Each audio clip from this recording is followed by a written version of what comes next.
I was going to say, can we start using it? We have some DAC forming at yeah, no, DACathon. I'm working hard on it. I really think it's like all you do is get Anchor Wallet, right? Like you get a private key into Anchor Wallet, and then you can start messing with it. That's the first onboarding step. That's a little bit tricky still because they've radically improved their onboarding process, but that's not available for FIO yet because we have a uniqueness with how the private keys work for FIO that anyway. So yeah, so I gotta figure out the onboarding stuff as well. But yeah, I'm excited about it because I think it creates a way to just make things really simple. Like, it's just, I want to be part of a group. I have a group of people. We want to work on something together and other people might join later. And I need some admins in that group to like just manage funds and like, make sure that, things are working the way they're supposed to. And the other part of it being like, as a member of the group, you actually get something useful. You get a cryptographically secured identifier that says, I'm part of the group. No one else can have at, this group.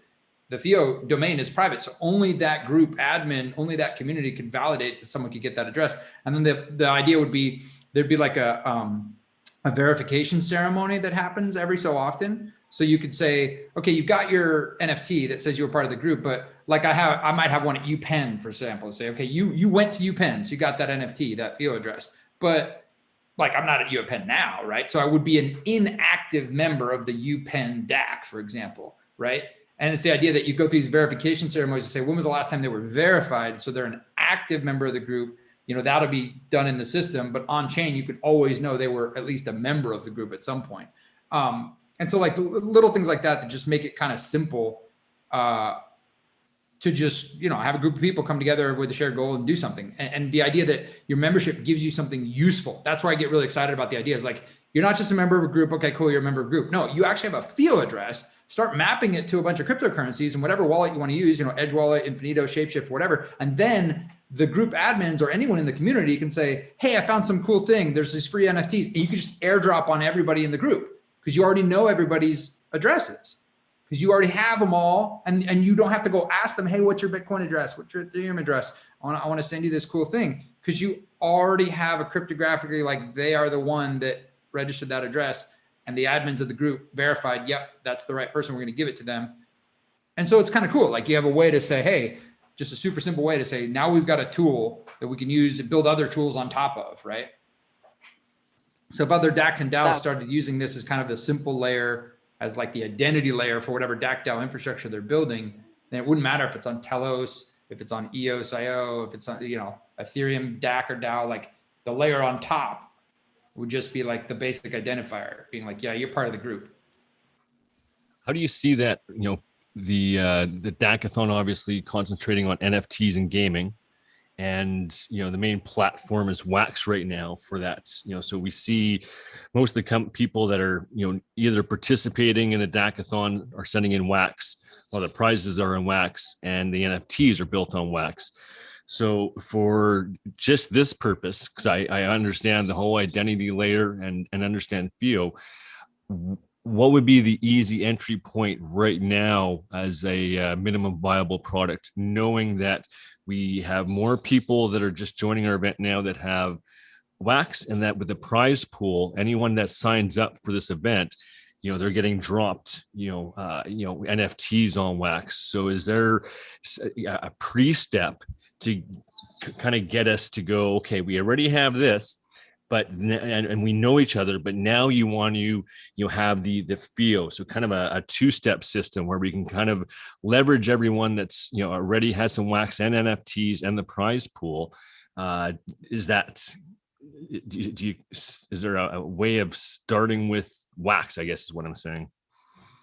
Yeah, no, I think you touched it well when you said, is there a pre-step prior to getting to Wax? And that might be, getting people on board. Like I just checked, DACathon is an available domain. Like maybe I should snag that right now, get the DACathon FIO domain. You could have, as members join the DACathon, they get a FIO address at the DACathon domain. And then basically we walk them through how to map their Wax address to their DACathon identifier. And now it's like, boom, I don't have to go around and collect a bunch of Wax addresses. Who's part of DACathon, who's not? I could just be like, boom, everyone who has an address at this domain We've already vetted them all. They're part of this DACathon event. Boom, and they can get airdropped whatever, it could be wax or whatever. The only thing with that is that there aren't like, wax specific enabled wallets, right? But that's where Anchor is helpful, because like then it's just whatever app you're using, whether it's signing a FIO thing or a wax thing or whatever, it'll just work. So I like always thinking about too, how can we onboard people to better tooling as well? Like the wax cloud wallet's awesome, but it's not really your account, right? So just helping people recognize like, hey, we could onboard you to something like Anchor Mobile if you've got iOS, and it's really a nice experience,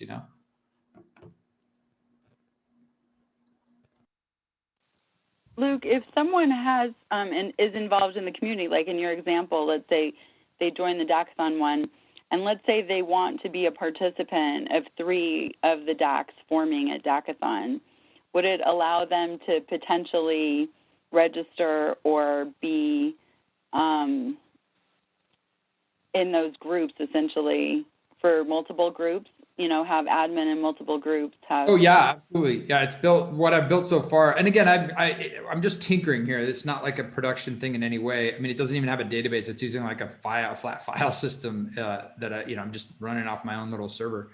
But yeah, it's set up so that basically you can create as many groups as you want. You can be admin on the different groups. You can request to join a group, and then you have to get approved to join. And then there's all these steps to it. And as part of the requesting to be in the group, you will actually send tokens to the main account, and you'll link to the transaction ID for you sending those tokens. And that will be the tokens they use to register your FIO address. So you're going to you can say, hey, I want to be Luke Stokes at DACathon, let's say. And I've already sent the tokens to show you I'm serious about this. And I put in a bio and everything so people can go, okay, is that really Luke? Do we know him? Is he cool? All right, he's cool. He already sent the money. Let's go ahead and approve it. And then you use that money to register the FIO address on their behalf. And they've given you the, the public key that they want to register it at, that kind of a deal. And then from there, they can, they could start, basically I've got these like epochs, these elections that run. So anyone can start an election. And once an election starts, you say, okay, here's how many admins we want to have. Here's the voting threshold. Basically, you're defining what the MSIG is going to be once the election is over.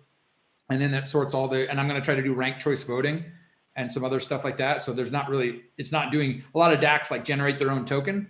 And for now, I'm not doing that. I'm just saying, hey, it's just you set the rank of who, and we go from there. But, we may change that. We may, maybe you tell it to go, put in a token contract, and then it goes queries the chain and says, okay, here's how many tokens this person has. Who knows? Something like that.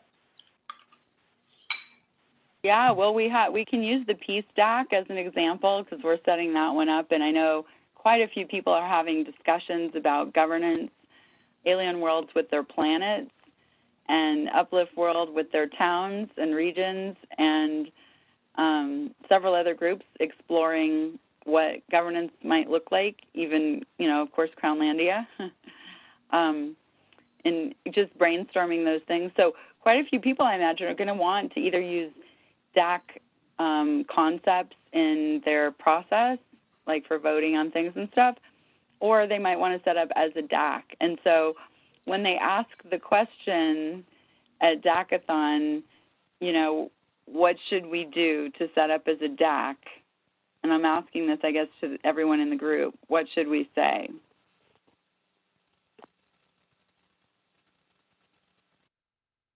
I think that's if I was to wish for some tools to come out of the DACathon, those are the tools that are needed. I don't think we can direct them anywhere right now. Yeah, that's actually kind of why I'm working on what I'm working on, because like I spent 2 years trying to get EOS DAC going, and I'm sure you guys felt that pain with me right along with that, like the centralized APIs, the scrapers and the parsers and all the complexities just not working reliably. And EOS DAC is kind of stuck right now. I have tremendous love and respect for Michael Yates, but he's a busy guy doing a lot of stuff, and he kind of became this core point of failure to the DAC in a sense.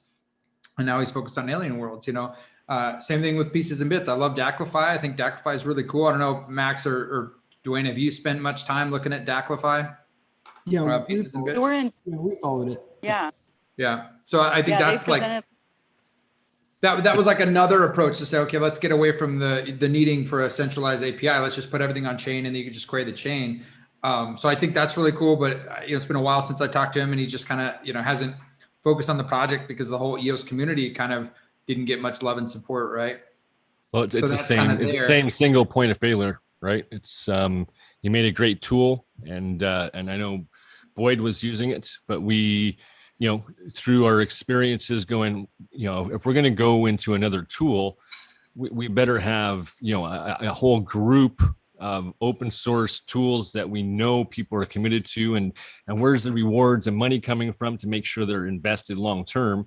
Yeah. And it's working for them, but for us, we were cautious on jumping onto another platform, and just looking at some of the chats, you look a little bit disenfranchised as well, going, I don't think I'm going to be able to keep this up. So once again, now I guess this will be a good test. Lisa's done an incredible amount of work with all these groups, and we don't have to, no one has to say how much work Max has done, and Jason as well, and just in our groups and just one contact, the around us, there are a lot of people that want these tools.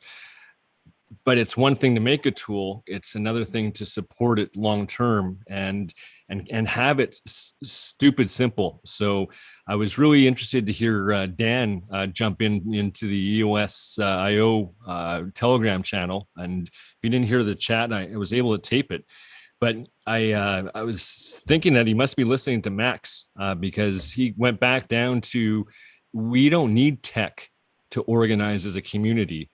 We need to jump on a call like this, that we know our faces, and we can do this on pen and paper. And of course, his gets into, how do we delegate a trusted person? So, random groups of 10 delegating one person, but it's the same start. It's we need all this tech? We just need we need trusted people that support the ecosystem first, to signal to the rest of the world is like, look, we've got our shit organized, trust us. And then, that's what's lacking in EOS.io right now, right? I maybe want to just ask a different question. There was, the start, we've been contributing to, maybe a fresh start on an EOS foundation.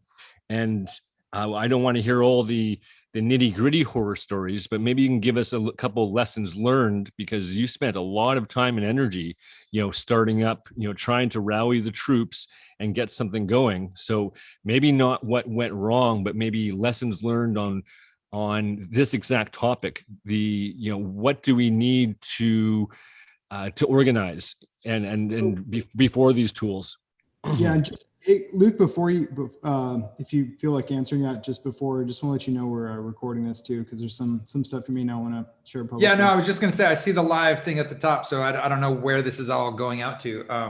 It's just going to the KROWN YouTube. Yeah. So okay, cool. No, it's funny. I actually got a message from Kevin, of the EOS New York fame last night, asking about some of the kind of EOS Foundation stuff. Meaning, hey, Dan's making some waves. Let's see if this is a conversation to revisit, kind of a deal. I haven't had a chance to really dive into that much yet, but certainly challenging. I would say not even just EOS Foundation, but EOS DAC, like all these type of try to get these DAC models off the ground. And even just we've been running a DAC now for a while with FIO. FIO runs as a DAC. I worker proposals that get paid out. No employees, but everybody gets paid out every month. And also been on the community calls for DevX DAO. I'm not sure if you guys have looked into that much at all. They're building DAC enabling software at a pretty high level with Casper Labs Group. So there's a lot of projects that are trying to solve these problems. Specific to EOS Foundation DAO that we were trying to get going.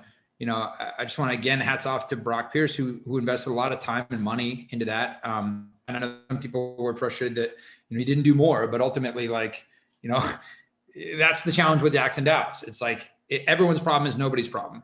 And the idea that when you have to actually have leadership, strong leadership, and not only that, financial backing and support to make something happen, this is why we have companies. You have a CEO who's like, the buck stops with me. I'm the visionary. I'm going to cast the vision. I'm going to make things happen.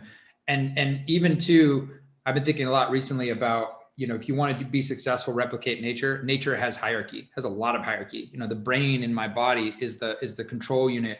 Obviously my gut and the nervous system has a major role to play as well. But like we have all these hierarchy systems, and it makes the body function. And my cells don't get to control everything, right? They're just part of the system. And I think, but there's this kind of process where there's direction, there's vision, there's clarity, and there's like a decision framework. And I think sometimes DACs and DAOs, it's very easy to just be like, oh, it's going to be so much easier when we all get to just be on the same level and we all pull our own weight and we all work hard. And the reality is, like, look who's on the call. It's the same crew that's been on the call from the beginning. And how many people have come and gone, myself included. I'm busy on other projects. And ultimately it comes down to who puts in the work to make it happen. And so as it relates to lessons learned, I don't think it's anything specific to EOS Foundation other than I'll say a couple things. One thing, I learned this with EOS DAC as well. Your governance token is really a big deal. You don't airdrop that to random people. And that's what we made a mistake with EOS DAC. It was airdropped to a whole bunch of EOS people who didn't really have a passion for DACs and DAOs. And that really hindered the project for about a year when you had a group of people that wanted to do one thing and a group of people that wanted to build DACs and DAOs. And one way that we've kind of got unstuck a little bit is we're creating a separate reward pool for those who want to stake their EOS DAC in a liquidity pool and get paid EOS. So it's like, you want to make money with your token, go do that over there. You want to participate in governance and build DACs and DAOs, do that over here. Unfortunately, it was just, again, a year of pain where a lot of developers left and people left because they couldn't get any proposals approved by a stuck board. So the board was too big. 10 of 12 is a pretty high bar to pass, changes to contracts and things like that. So that was a lesson learned. The governance token, how big you make the board, how active and passionate your actual community is, start small basically. And then with EOS Foundation DAO, I think I recognize, again, in a similar way, the stakeholders are the most important people to get on board. And again, I commend Brock and others who were willing to take big risks to try things out. And we did have those important conversations, and by proxy, others had those important conversations with us and for us to talk to those major EOS stakeholders. And from my understanding, and a lot of this is public on Twitter, so I'm not saying anything inappropriate, but you could tell by the people who were still in the top 21 that they weren't just pretending that they had the ear of major EOS investors. They literally had the token support to prove their influence. And they went out to their main important connections. They kind of circulated this idea of what we were trying to do. And the result was, and I say it this way, is I think the major token holders balked a bit. And when I say balk, like in baseball, they pretended to throw, but then didn't. They didn't want to go against block one, right? You don't go up against someone who's got $5 billion because generally it's not going to work out well for you, especially the people who designed the software. They didn't want to do something that Dan Larimer wasn't going to fully support, or Brandon Bloomer, right? So that's a logical decision. That makes sense. But ultimately it means they didn't deploy the worker proposal system. They didn't, support a community-driven DAC or DAO. And so it kind of just stalled there. And now, EOS New York did a lot of work for that and they got hired up. Other people I know that did some work there got hired up. Myself, I've moved on to other projects like Theo, as you know, so I don't have availability to participate. So it's just one of those things where it's like, how do we create incentives that are intrinsically motivated by people who really care, but also have the financial stake to really make significant changes in the world? And that's the block one type people and the major EOS holder type people. So, all right, I don't want to interrupt your flow. Align those incentives. What's that? I don't want to interrupt your flow. Responding to Luke, and this one is like, I got to make a full page of notes because there's so many topics in there. But I got to jump. I'm late for my next meeting. I just wanted to respond quickly to a couple of things that were pointed out in all of that. The first is a lot of brands and a lot of projects have been iterations that we knew would. Everyone knew who was involved, that this could work. And if it doesn't, then we'll adjust and we'll reiterate. And I would suggest that it should be common knowledge in the space that if you're not failing, then you're not trying hard enough or you're not ambitious enough. You gotta take some risk and venture into something that may or may not work.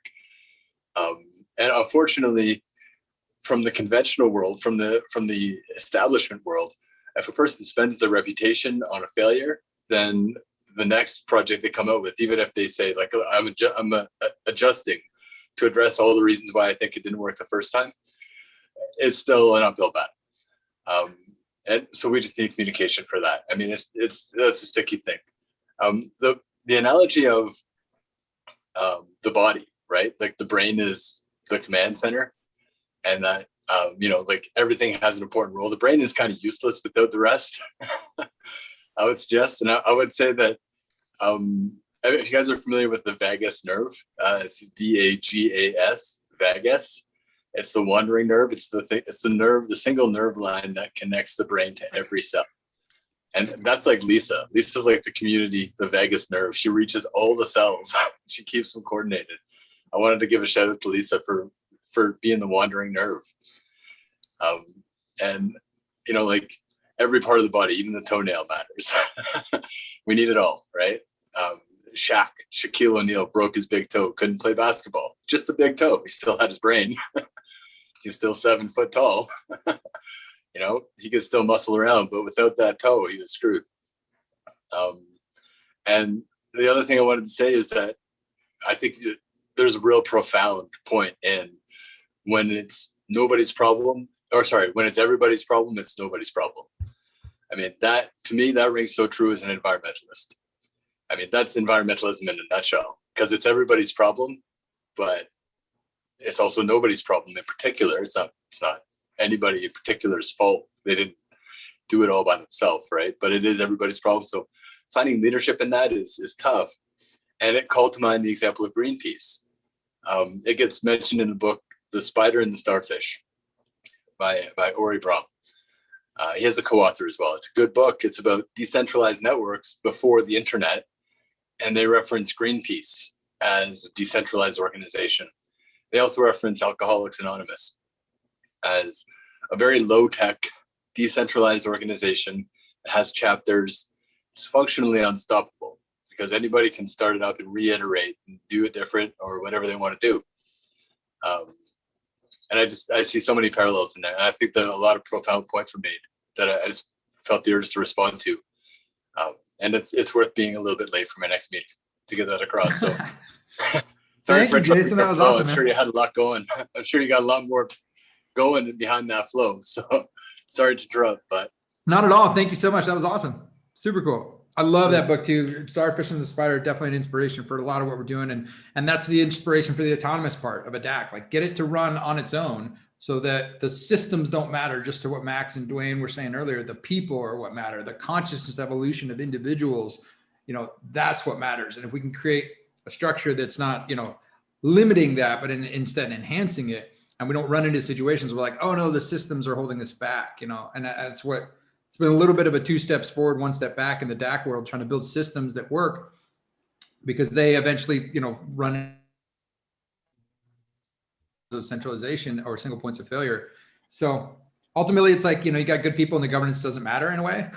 And so that's something else I've been learning is that like the systems are important, but ultimately more important are the people. And shout out to Lisa as well. Every interaction I've had with you, Lisa, has been just an amazing cheerleader who cares a lot about people, cares a lot about community, and is always engaged and involved. And, I know you've worked really hard to like level me up to participate in more things, which I sincerely appreciate. And I know I haven't been able to capitalize on those entirely. And you've invited me to a lot of great things, but it's all about timing, right? We're meant to do what we're meant to do in the time we're meant to do it. But I sincerely appreciate that I could be like, this has been on my calendar forever. I wonder if they're still meeting. I'll click it and see. And there was the wrong Zoom link. So I go to the Telegram and sure enough, there's a post for the right Zoom link. I click it and here you guys are. And just to be able to say hello to my friends, it's like, that's community.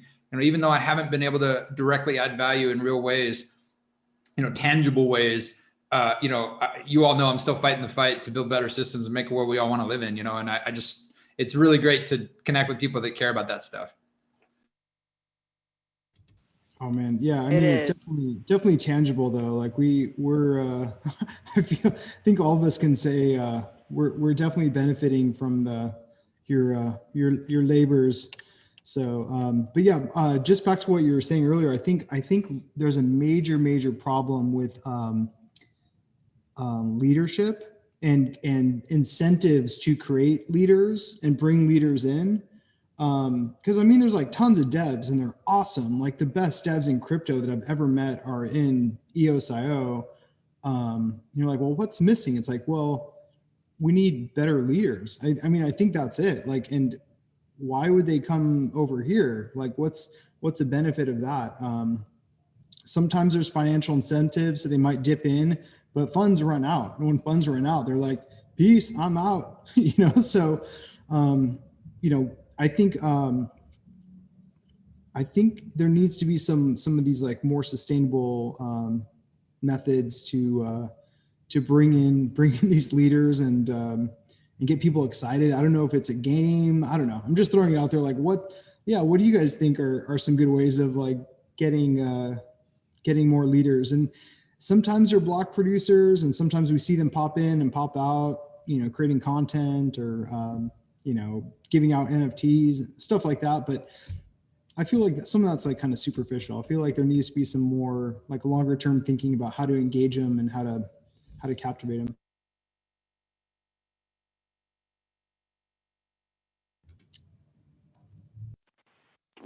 What I've been noticing lately is that person to person outreach and connection, plus some ways for people to make money in their natural habitat, so to speak, however they normally do it, seems to work really well, especially if you can do collaborations and help everyone involved in whatever their goals are.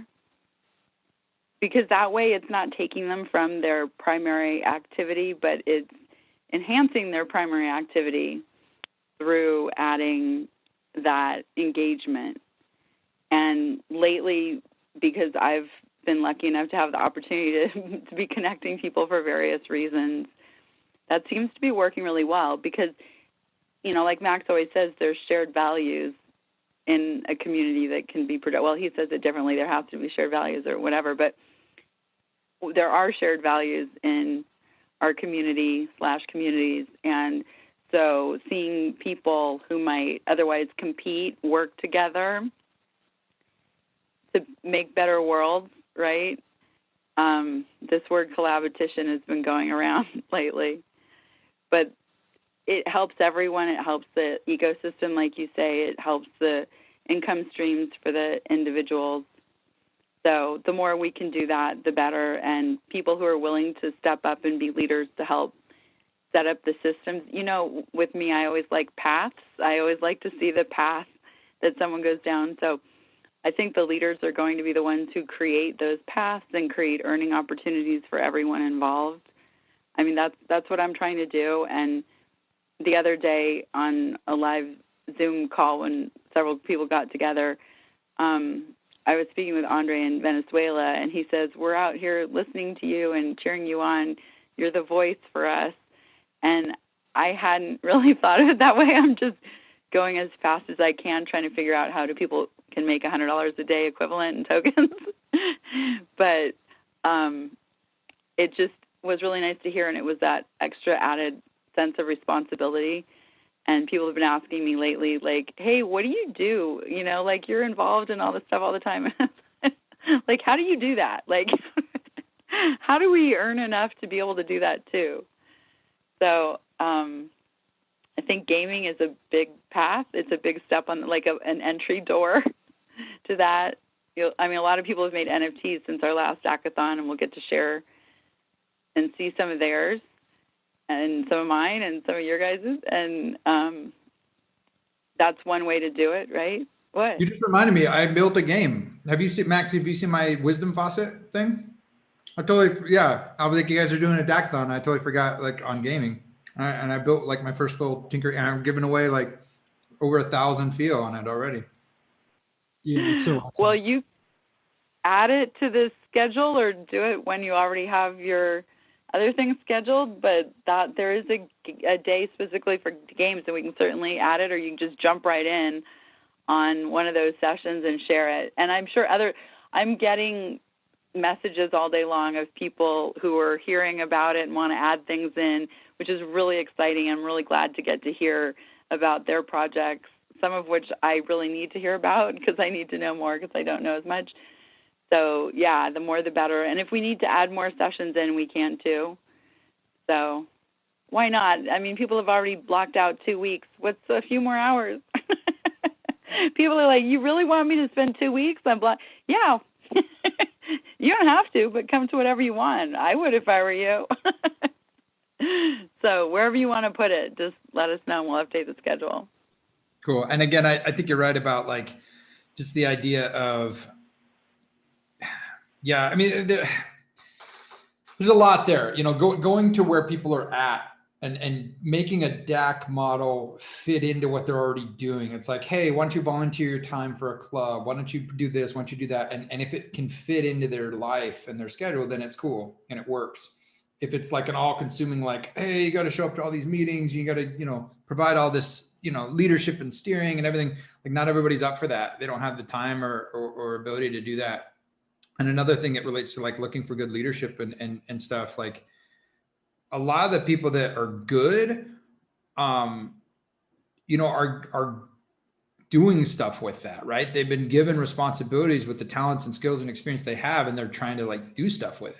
And so often, like when you have a lot of people that are like, oh yeah, I'm totally available. It's like, because you're probably not that good, right? Like, and I don't mean to be mean about that, but let's just be real, right? If there are people who just, I can't even understand boredom. Like that's a concept I can't even comprehend. There's so much amazing stuff going on in the world, so many opportunity to make such a significant impact.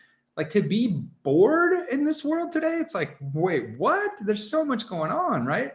And the idea that like, people aren't really sure like what they want to do or anything. And if you haven't found that spark of like purpose and drive, you know, please don't take what I'm saying the wrong way. Like, absolutely, it's there and you can find it. It's going to be awesome. And I do know there are amazing people who are like, I found my purpose by not being involved, like just going in for meditation for 10 years straight and just like, you know, being with myself and the universe inside. Like, that's awesome too, right? Like, I think we need all of those things.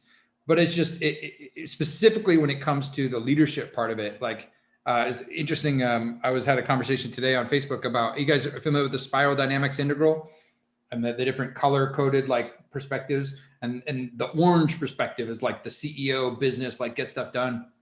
And as I'm in interaction with someone who was basically looking for someone at that role, but they were kind of describing being not in that role. And my comment was like, yeah, lots of times these kind of like, you know, spiritual people are all out there that like money's evil and blah, blah, blah, you know, like they just skipped that orange. They went right to green, yellow and teal. And they were like, wait, now there was a learning period here that you had to like run a company and like do the leadership thing and like be consistent and show up for meetings and things like that. Right.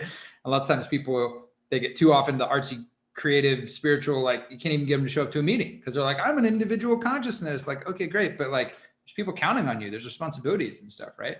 To some degree.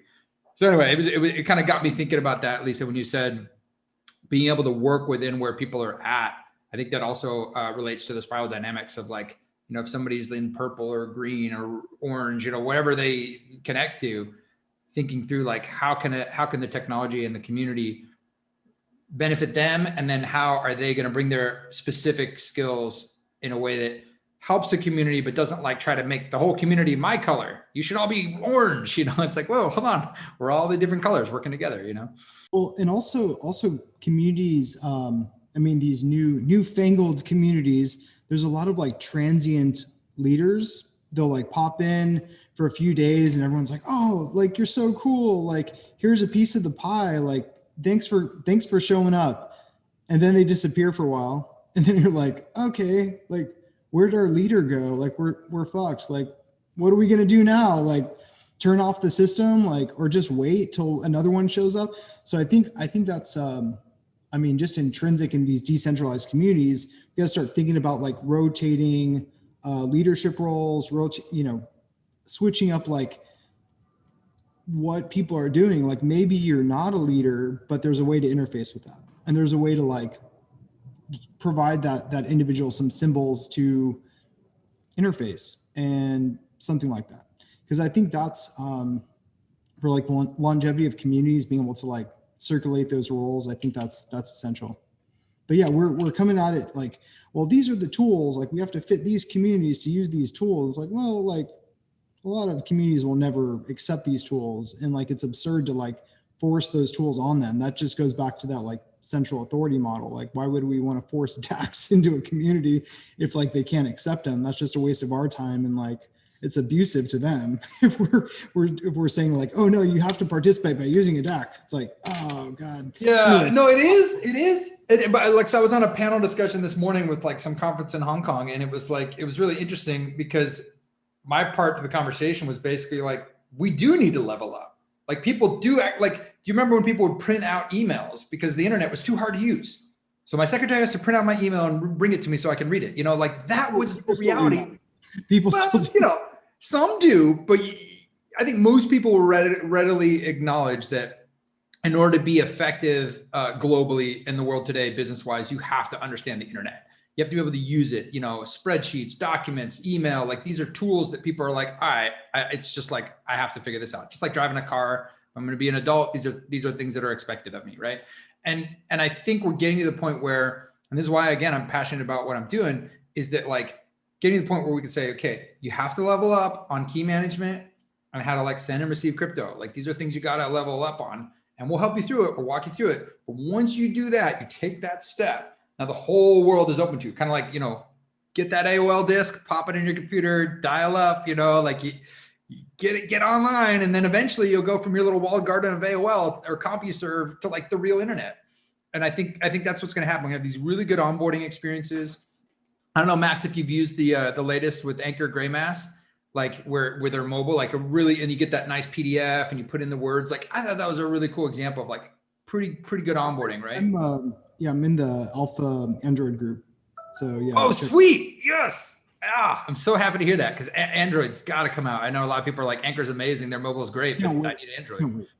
Yeah. Everyone I know of who has an iPhone, I'm like, you have to try this out. Like it's so cool. Yeah. So it's just that onboarding and helping people get to that. Like, okay, you do have to level up a little bit, but once you do, like, I love not having a login and password for crypto enabled websites. It's so awesome. Like, I don't have to keep track of stuff. It's like the one thing I want to check very carefully is which wallet am I connected to right now? Because that's where my funds are. And that's what it exactly does. You connect with the wallet that you want. And like, and I can inter-exchange, you know, like I said, my kids were doing NFT stuff this week, and it was just like reminding them, she's like, I don't know how to log out, Dad. It's like, yeah, because you're not even logged in. It's just your wallet is connected. So just connect whichever wallet you want. She's like, oh, and she gets it, you know?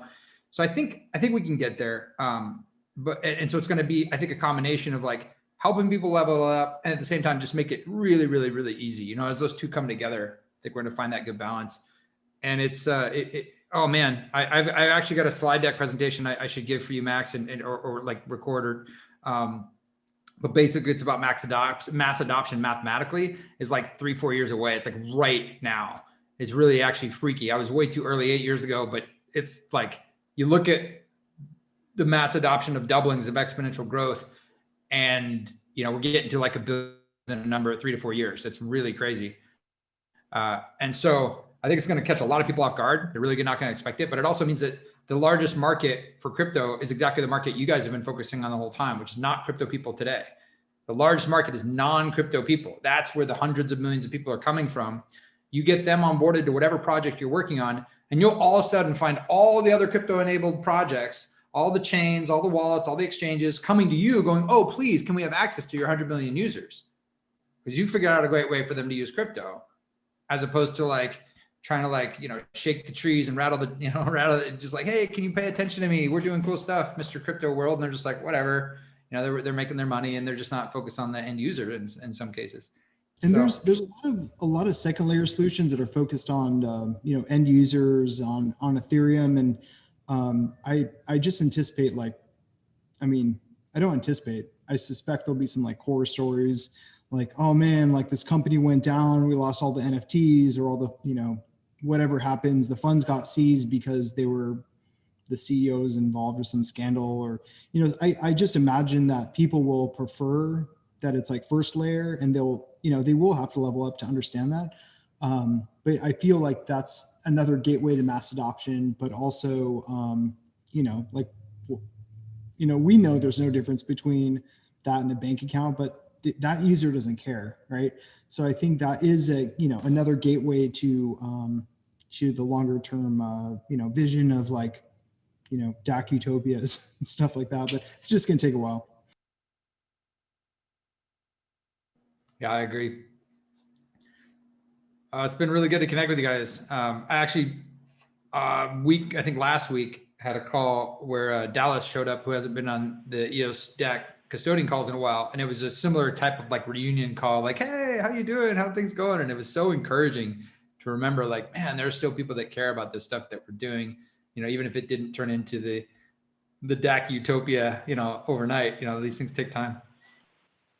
Hey, Luke, before you go, I just wanted to mention that we are having a session on Monday with Michael Yates to go over DAC Factory and to have the community give feedback on what the wish list is, and whether or not, they build it is an after discussion, but just to hear from the community and hear like specifically what people would want from it or a different platform, and just meant to be like a community service and a time to discuss that too. So since we were talking about it earlier, I thought I'd just mention that and make sure you all know.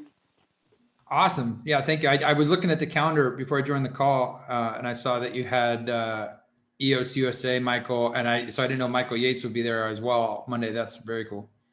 But I think I may have been looking at the recent one. So if that's next week, okay, that makes sense. We have a lot of things going on next week. We're giving Alien Worlds a special award for leading the way in all of this with the DACs and the gaming and proof of concept. And a lot of that is happening in the morning next week. So we have EOS USA Michael hosting, but we're going to have Sarah and Rob and Michael and possibly Morty, if the timing works out, because he's a little bit later. But they'll be doing the Uplifters show in the morning, and then they'll be coming on to the sessions, and we'll be doing a fireside chat and hearing about the history and hopefully about like how they met and how they organized and, the back history. A lot of people, obviously, most people do know a lot about the history, but some of the new people do not know about the history of EOS DAC, and we know that's really important to share, and for them to share the story of how Alien Worlds came to be to inspire others. And we know the Uplift world has been inspired by Alien Worlds. Corey said it many times on his show, and we're doing a lot with them in the afternoon and talking about how things are going to function and game mechanics and governance options and how towns will be run and all of those fun things. And there's also some people who are coming in to talk about what they've done, either in Alien World through alliances and such, or there's a group from Second Life and some other places that have a successful music club, and they compensate musicians for playing, and people come. And they're going to talk about their efforts. And then quite a few of our community members are going to be sharing about their games and about their NFTs and their projects. Anders has quite a bit to share, and he's been busy on all fronts, and he's going to do a session too. And there is a day where we're all going to get together to make a game together. No idea how that's going to turn out, but pretty sure we'll end up with a game at the end of the day. And so after the whole week of like sharing and stories and some workshops on, let's make NFTs together in a very informal way, hopefully everyone will be ready for the hackathon part and inspired and somewhat trained. If they don't know how to do things, we'll share with each other, and then they can, go off and build and create and enter. And maybe your project is good for hackathon, Luke, too. Yeah, I was just thinking about, I do need to get it styled. It doesn't have any styling at all, and I need to make it pretty looking. And that just that little bit of making it pretty looking would take it a lot further than it is today. Well, you will have a chance to put that call out to everyone. And I think as far as the DACs go and the governance discussions, if possible, we're going to collectively get some templates together, like spreadsheets and documents and such. Like the MetaDAC Constitution has been circulated quite a bit recent months as an example for issues to address when addressing governance. But I'm sure there's more we can do, and I'm sure a lot of people have opinions about that. So we're going to look forward to doing that so that those DACs that want to form or incorporate some of the DAC concepts into whatever the group is, that they'll, be able to go that level, even if it is manual at first. Awesome. That's funny. It's another thing I was thinking about. Like, lots of DACs have these big, gigantic constitutions and stuff that eventually nobody reads. And so, like, one of the challenges that was mentioned on the call I was on earlier today was that, like, some companies have amazing security policies that no one ever follows. Like, the policies are amazing, but just nobody follows them, so people get hacked in the company.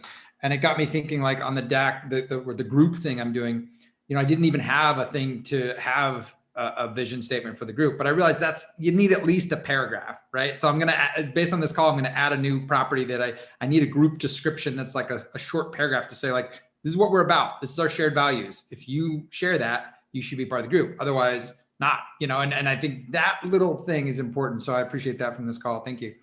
Well, I also think adding a little friction to the onboarding there was kind of fun. So you just throw a sentence out and it's like yes or no. Like, they actually have to read it. And then when they go through, you know, the basically a paragraph, but it's a bunch of little sentences. They click yes or no. Then they get their initial tokens. And maybe you switch up the buttons, like yes goes here, no goes here, so they can't just click through. The approach I'm taking is literally you have to spend money, like $2. You have to spend FIO tokens. You have to send it in with your application, because those are the tokens that are going to be used to pay on chain the fees needed for your FIO address. You know, like, there's nothing on a blockchain is free. So it's like, if you're not serious about being part of this group and you can't spend like $2, you're probably not serious, right? So, like, yeah, I totally agree. There's got to be a little friction, but not too much, right? We got to find the right balance, right? It's got to be easy. Oh man, yeah. The other thing is, consider the people who don't have the $2, and perhaps there's a way to sponsor someone. Because definitely some of our best community members would fall in that category. And I feel like all day long, every day, wherever I go, I keep saying, you know, there's some people who don't have like really great computers or access to Minecraft in some cases, or, you know, $2 worth of whatever tokens or good internet to even complete the transaction. But yet, you know, maybe they can watch on YouTube, or maybe there's like certain times of day that, you know, there's access to these things.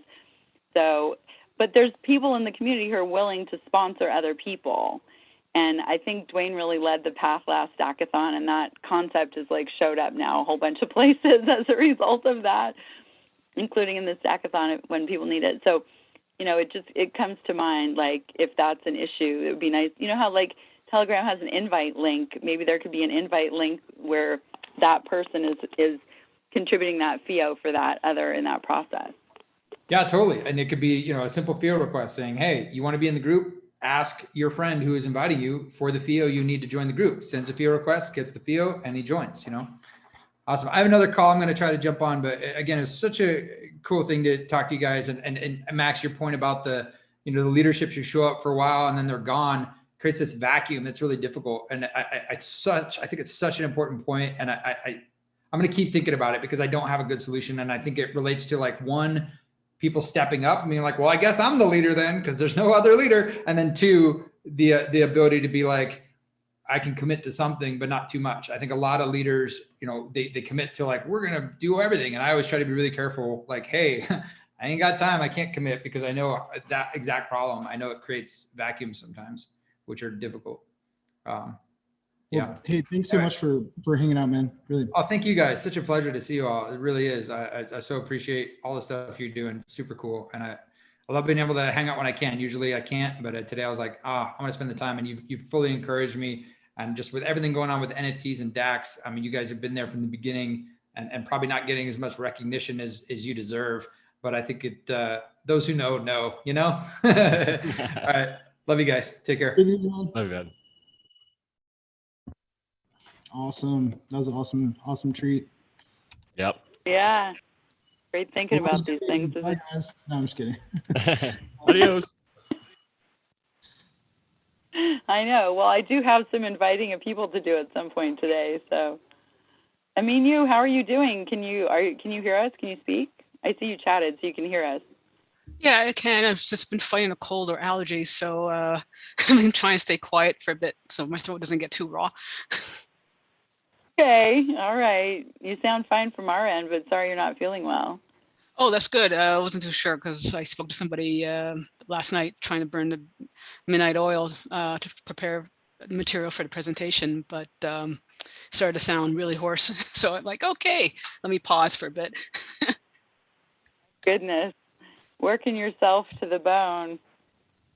Yeah, after Well, all that's these Sorry, go events, ahead, Matt. I've always lost my voice after the events. It's just part of the or the conferences too. After the first day, you're like, oh, this isn't gonna end up well. And like you can tell the people that are like the regular conference goers, they're just got this like raspy, like it's like it's brutal. Definitely. And it was like, okay, time for some water. All right, okay, pause, and then try to go back at it again. And then if you get into a discussion where there's a bit of a debate, so it's even more heated. And you don't want to, I don't mean heated in a bad way, but it's about trying to prove a point and not cut everybody off and continue over. And just like Luke was discussing, there's still a threshold where people don't even understand NFTs still. So there was just somebody who was still, okay, I don't get it. I'm still rattling my head about this whole NFT and why is it so popular and what's so big about it. And we, went to the discussion. I said, you try to give us similarity. Well, you've been doing NFTs for a while now. You just don't know it. It's like your MP3 music in a very precursor format way is almost like an NFT, except now you actually own it. It's part of your collection. It's something that's been tagged, something that can be traced. But it has almost the similarities to what's the NFT today. So there's still that education that still has to happen. And then it's like, okay, my throat's going.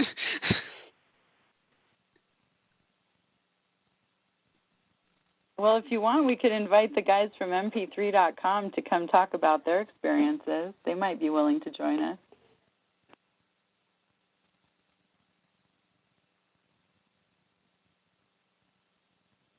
Yeah, I wonder what they moved on to. They're just sitting in some mansion somewhere, just playing video games, or what they're. Yeah. Online radio. The CEO went to do online radio, and the head of business development went to do an auto website, and he does reviews of cars coming out and stuff like that. Travels all over the world creating content, or used to. I don't know about now. But yeah, they're in San Diego, so if you want to hear from him, I'd be happy to invite him. That's what the community wants.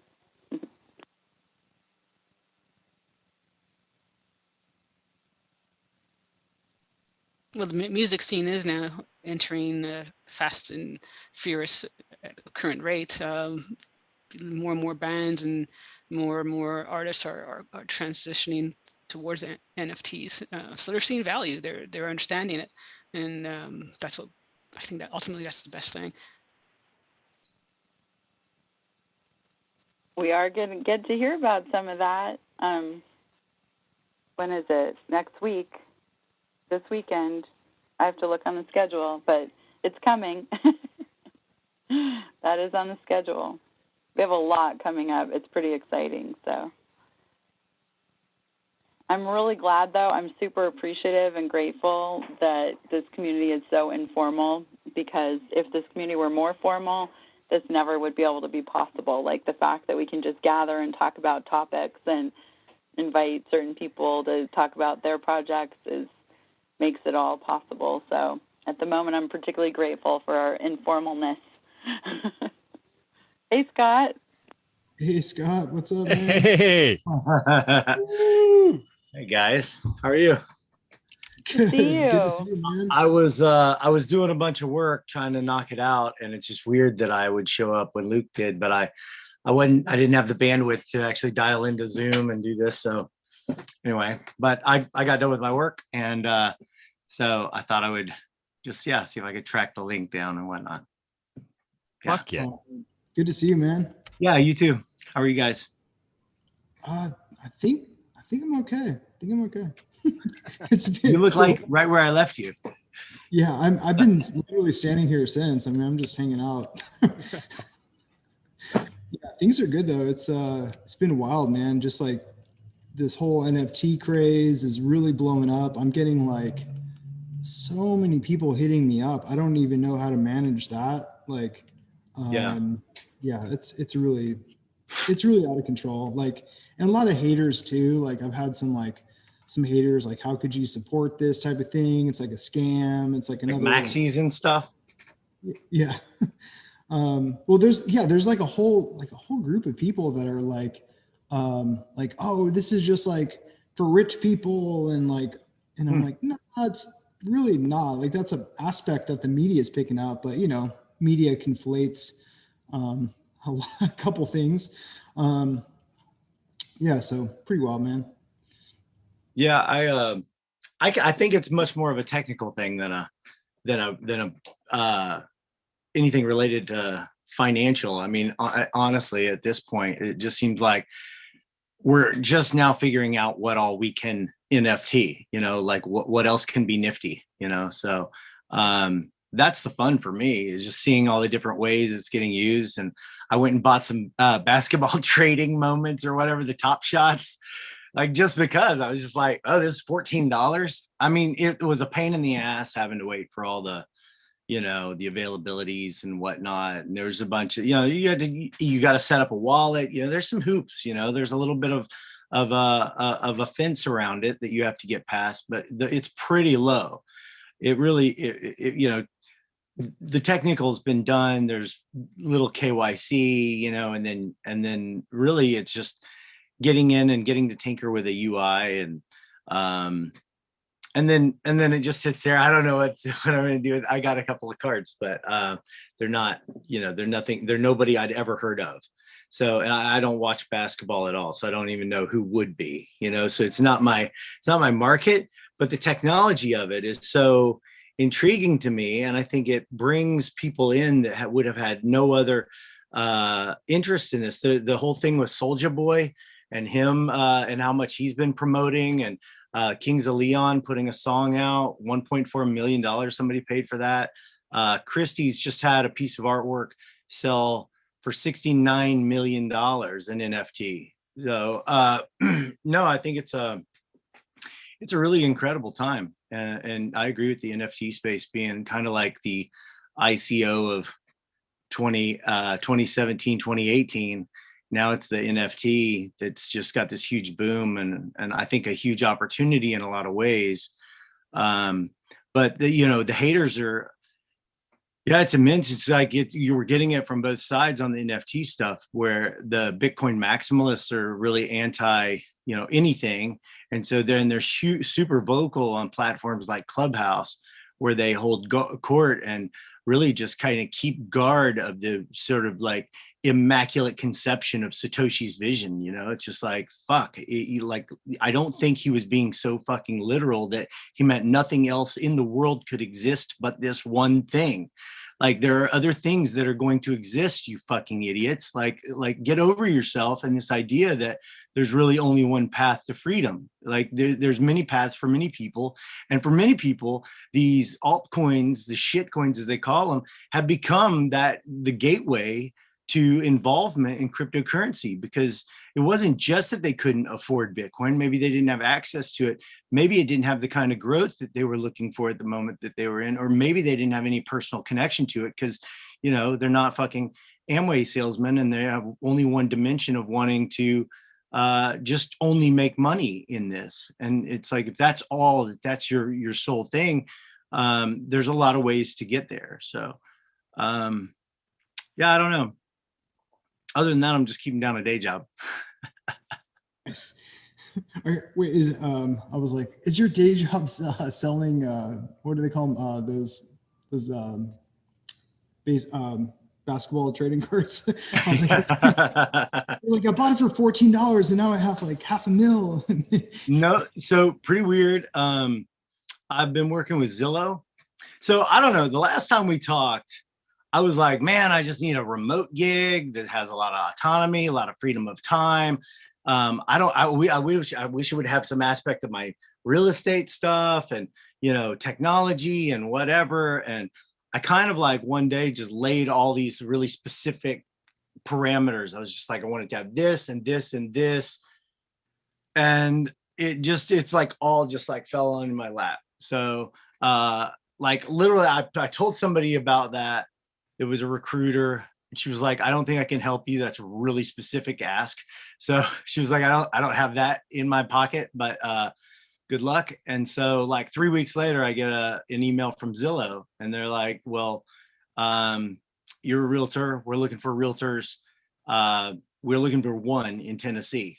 Do you want to apply? And I was like, yeah, sure. So I'm a comparative market analyst. So I just basically, they send me houses that their API couldn't scrape enough pricing information to give it a Zestimate. And so they have me do it manually, basically. So I've gone through thousands and thousands of houses in Tennessee, and they also give me these other houses that are potential comps. And then I have to decide whether they've given me sufficient comps. So anyway, I've been sitting here at my house doing that pretty much every day. And then like a couple of weeks ago, a friend of mine hit me up, and I wasn't doing really any producing. It had just shut down between Corona and, just everything going on. It just didn't work out. And Mary Helen wasn't doing that either. My wife, she had stopped really producing, and she's just full-time caretaker. So I really just backburnered that and just been like, I'm just going to live my life, take care of my kids, work whenever I want, like literally, like I mean, just work anytime I want. And it's super easy. Here's the other thing. It's like a gamified version of a job. I mean, it's just like, I feel guilty about like, okay, you can pay me, but it's like super fun, but okay. But, and so then anyway, a couple weeks ago, I got hit up by a friend, and she was like, hey, Getty Images is looking for a producer. And are you interested? So I'm a little skeptical because they're a stock image play. So, but I'm not trying to be, too picky at this point. And really, I'm more interested in what is the work arrangement as opposed to what is the work I'm making, what product am I making for you? And more like, does this job fit into the requirements, fit into my lifestyle? And can I take it with me? Can I do this from Costa Rica or wherever, So yes, I can. And I'm basically booking shoots all over the world for Airbnb, doing these custom experience videos. So you can go walk goats in Italy or whatever, like there's all these crazy, which it's great because it's just going to be like, I'm just going to add to my list of places and things I want to do in the world.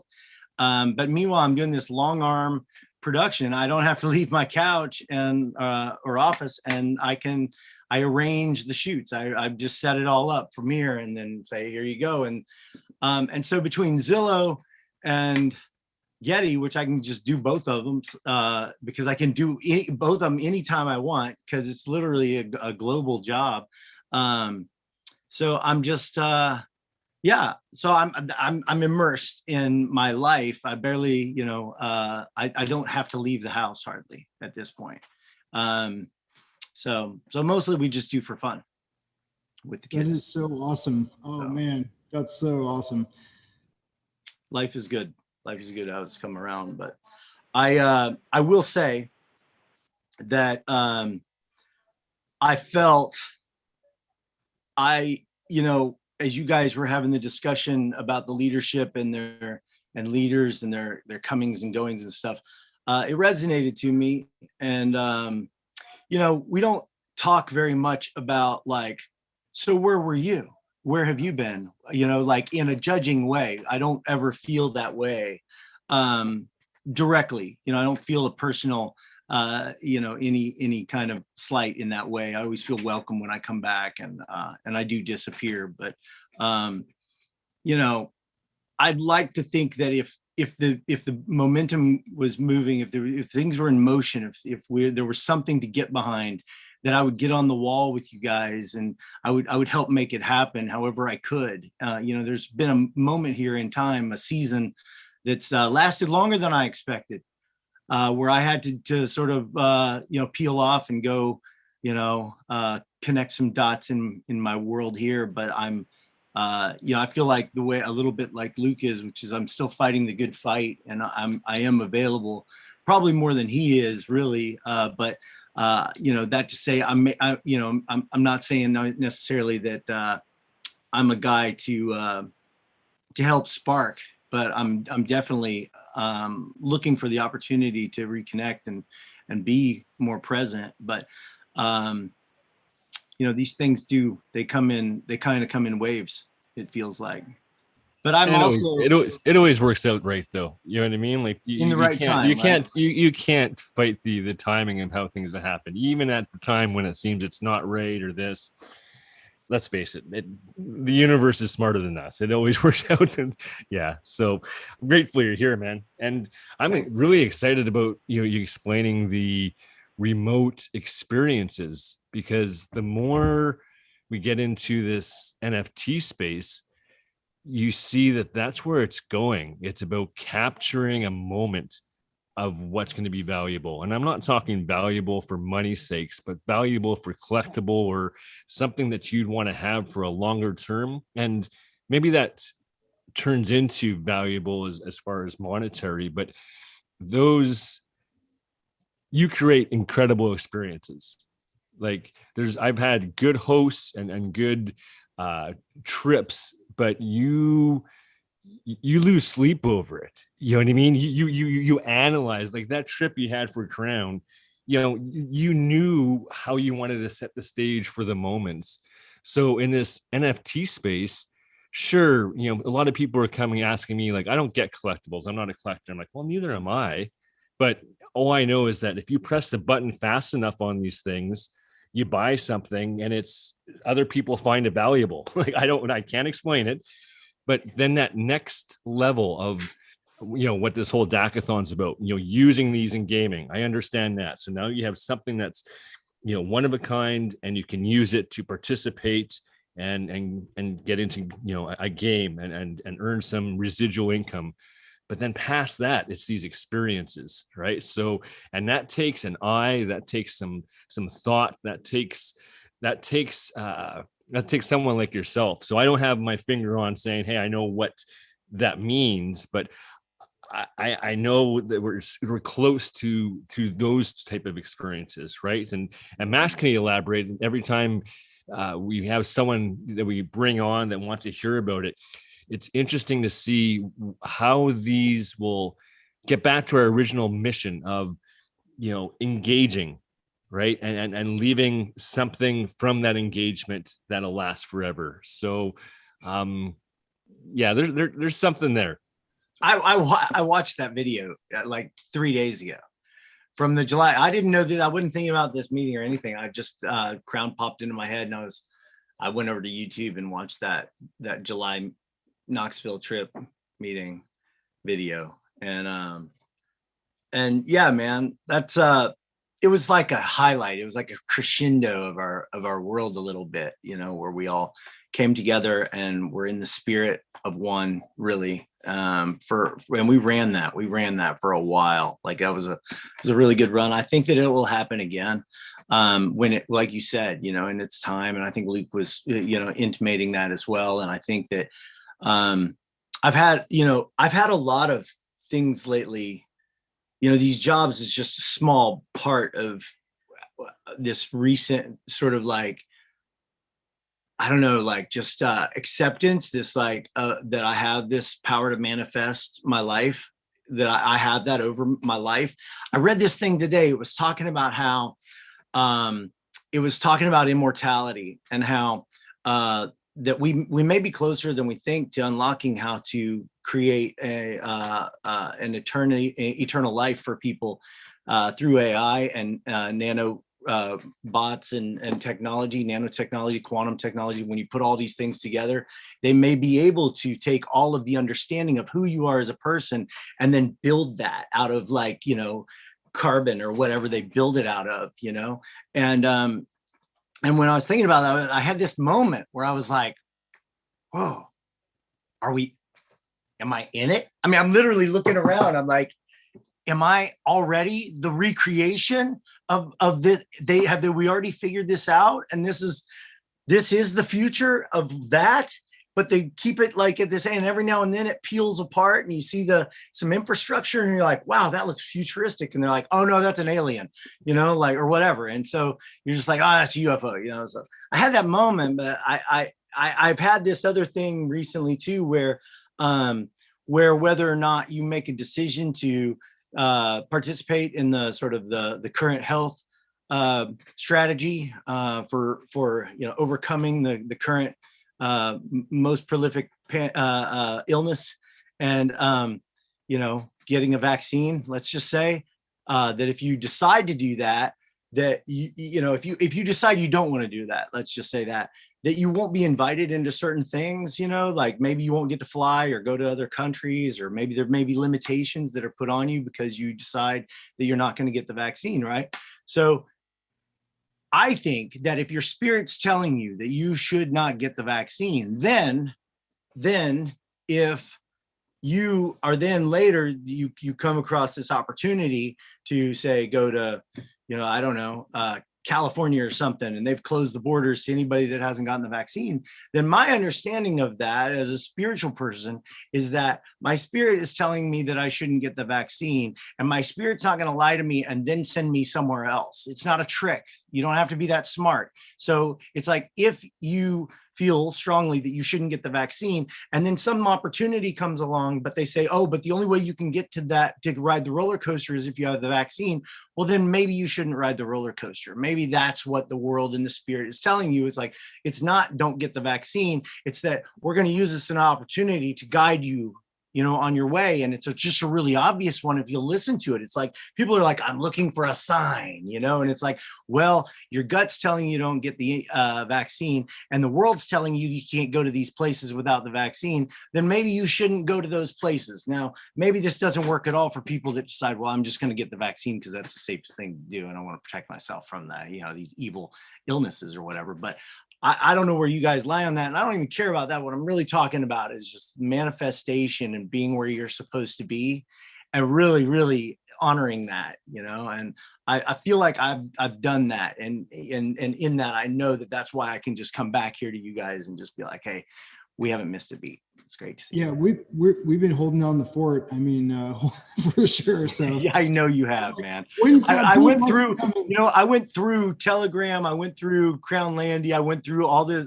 I spent hours a few weeks ago just digging into what Lisa has done, and just, it's really inspiring. Like what you guys have done is just, it's beyond my imagination, to be honest, and very inspiring. It's so wild, man. Yeah, I was like, we're gonna hold down the fort. We're gonna keep we're gonna persevere until the bull market comes. Bull market's here. Boom shakalaka. NFTs are here. Oh man, it's so exciting. I think this round with the NFTs, like superseding the DeFi craze. Like, you see DeFi kind of like spike up in the Google search terms. Dwayne had posted this in one of our groups. It was like DeFi is kind of like this, and you see like NFTs just go bing, like totally insane, like out of the planet, like interest. And we've been, thinking about this stuff for years. Like, when is this going to be? Like, when is mass adoption coming?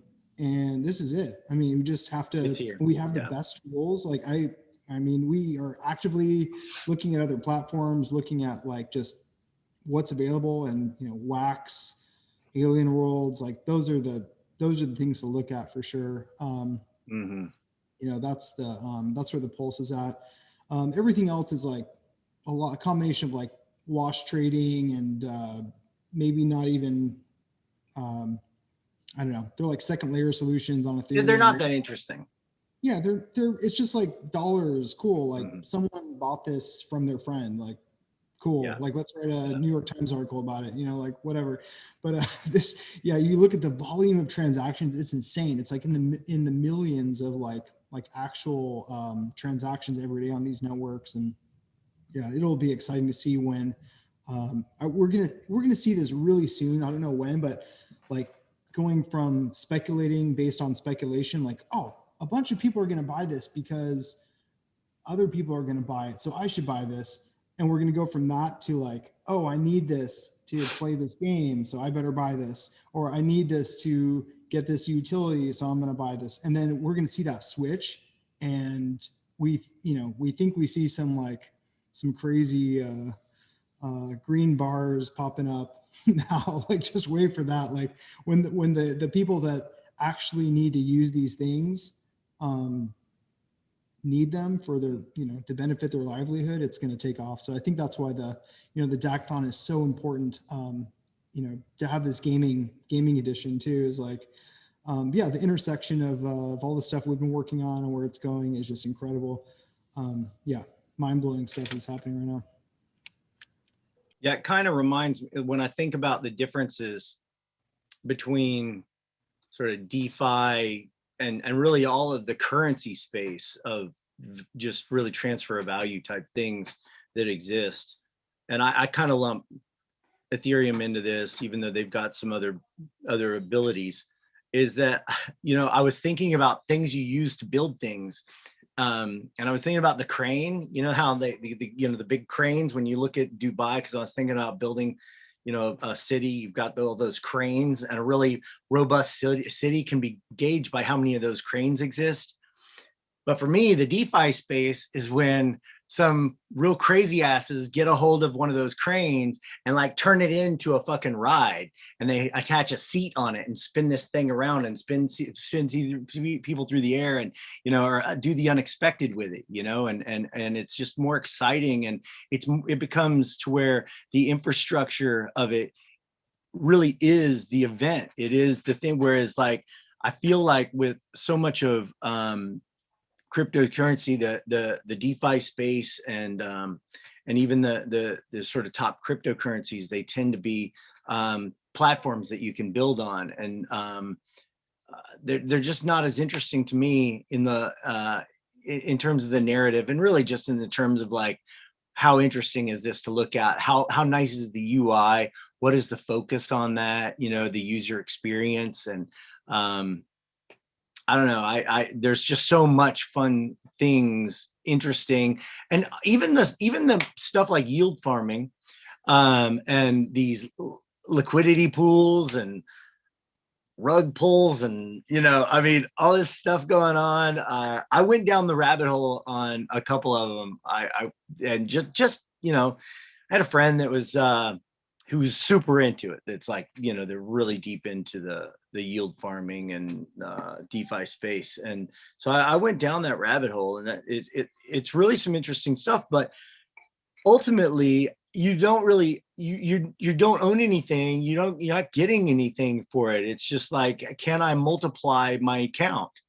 Can I just increase? And it's just, to me, that it's such an arbiter's kind of world that I'm not really it's not that interesting to somebody that likes art and experience and music, and the UI UX experience, at that level of being like, what fun things can I unlock as I go through this platform, this NFT, what can be found here, what Easter eggs can be unlocked.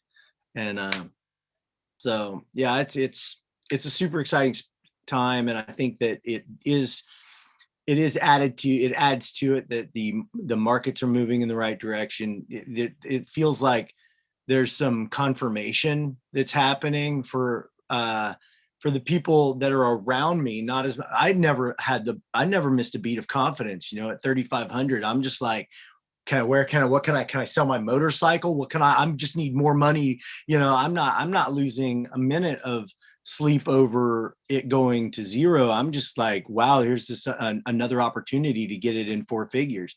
So, but the people around me definitely were questioning. And I have a couple of really good friends that are like, have just gotten in when it went over 30, that have known this whole time. And I'm just like, what were you doing? Why were you sitting on the sideline? They were just like, I just wanted to know it was real, that it was really a real thing. And I'm like, okay, well, I mean, I guess there's real confirmation when all the banks are moving in, and all the, you have these, the oldest insurance companies in the world, conservative organizations that are giving it a shot, and that are listening to the story and understanding the technology and what the space is about. And I think that, yeah, there's also this whole other thing where they don't know anything about any of that. They're just like, I like basketball, and that's their gateway. And in that, man, I can't tell you how many countless stories I've heard, because I sit on it way too long on the Clubhouse app and listen to people who were like, well, I was listening to Joe Rogan talk about Top Shots, and so I was like, yeah, man, maybe I love LeBron James, and so I thought I'd take a look, and the thing was $200,000. Like, what the fuck, man? I need to know more about that. Like, I'm going to need to look into this. And it's like, have you not heard the word Bitcoin like for a decade now, and you haven't, that hasn't interested you at all? 200% returns year over year, but no, that, it's like, but LeBron James, okay, like whatever gets you here, right? Everybody's going to get here. It's just a matter of when, and everybody's going to use it. They just may not know it, like they can decide. You can turn it on or not, but and so many people haven't. But for the people that have, the people that listened, you can see that you've changed their lives. For those that came along when it was a bear market, when they stayed through it, and they were just like, just another long dark winter, the crypto winter, and we all just get into, huddle up and bear through it and try to build some shit and learn some shit during that time too, and and also just make some of that fiat money so you can throw at it, like just doing whatever you can, like I think. And then, but it feels good for it to be seeing some of those green candles for sure. Yeah, it's wild. Like there's so many people that only think NFTs are collectibles, and that's like really just like, oh man, there's so much. Like I'm like, we have to educate them. We have to get them like put up to let them know what these things are. Like, yeah, I've been saying, I can't remember the first time I said this, but it's been about a year. I was saying like NFTs are mass adoption. Like this is it, like for sure. Because I'm like, who cares about like integers in a wallet with all like when EOS started cooking, we had all these like shitty airdrops or just loading up in the wallets, or like, oh man, like this is insane. We're going to be rich off airdrops. Never happened. But there's a couple like you like if you got claimed your Telos, like now you're like, you're rich. But the integers and like worrying about it, you're like, dude, this is going to be like a clusterfuck. We're going to have like thousands of different cryptos in our wallet. Like when you go to pay for something, like, let me find that one. And you're going to scroll through and like pull out the one that has the highest price of the day. And now with NFTs, you're like, cheeseburger. You push a cheeseburger button, it's like you get a cheeseburger out of a box or something. It's like kind of dystopian and weird, but I feel like for mass adoption, most people like even struggle with like looking at the price or don't even care. They're like, I don't even look at it. Why is there even a price? When they check out or whatever. So I think NFTs are like feel like we're going to see mass adoption with like corporations and consumers and like for sure.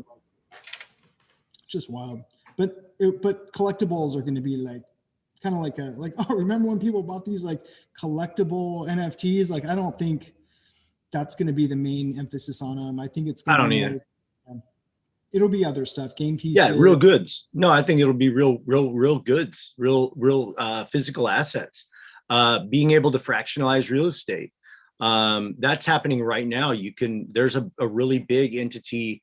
I don't have it in front of me. I wish I did, but that is backed by some real big motherfuckers that are putting together a real estate NFT platform where you can buy real estate in a specific market.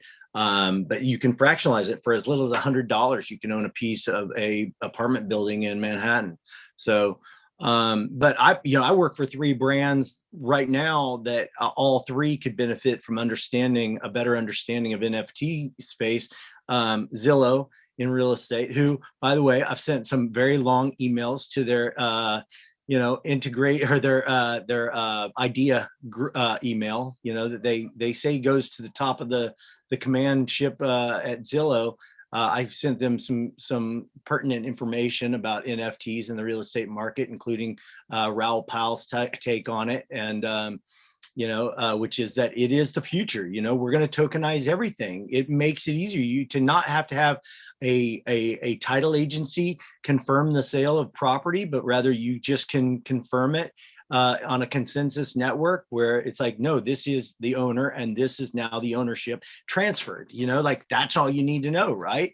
Title insurance is just because the old system, the old guard, the fiat guard, have done it in such a confounded way that you literally have to protect yourself because, hey man, you're buying this house, but there's no guarantee you're going to really own it. So get the insurance on the title insurance, you know, because there could be a problem. There could be some holdup. There could be some kind of like signature that wasn't gotten by a relative that inherited a piece of it. And now you've got to go back and get that in order to sell it.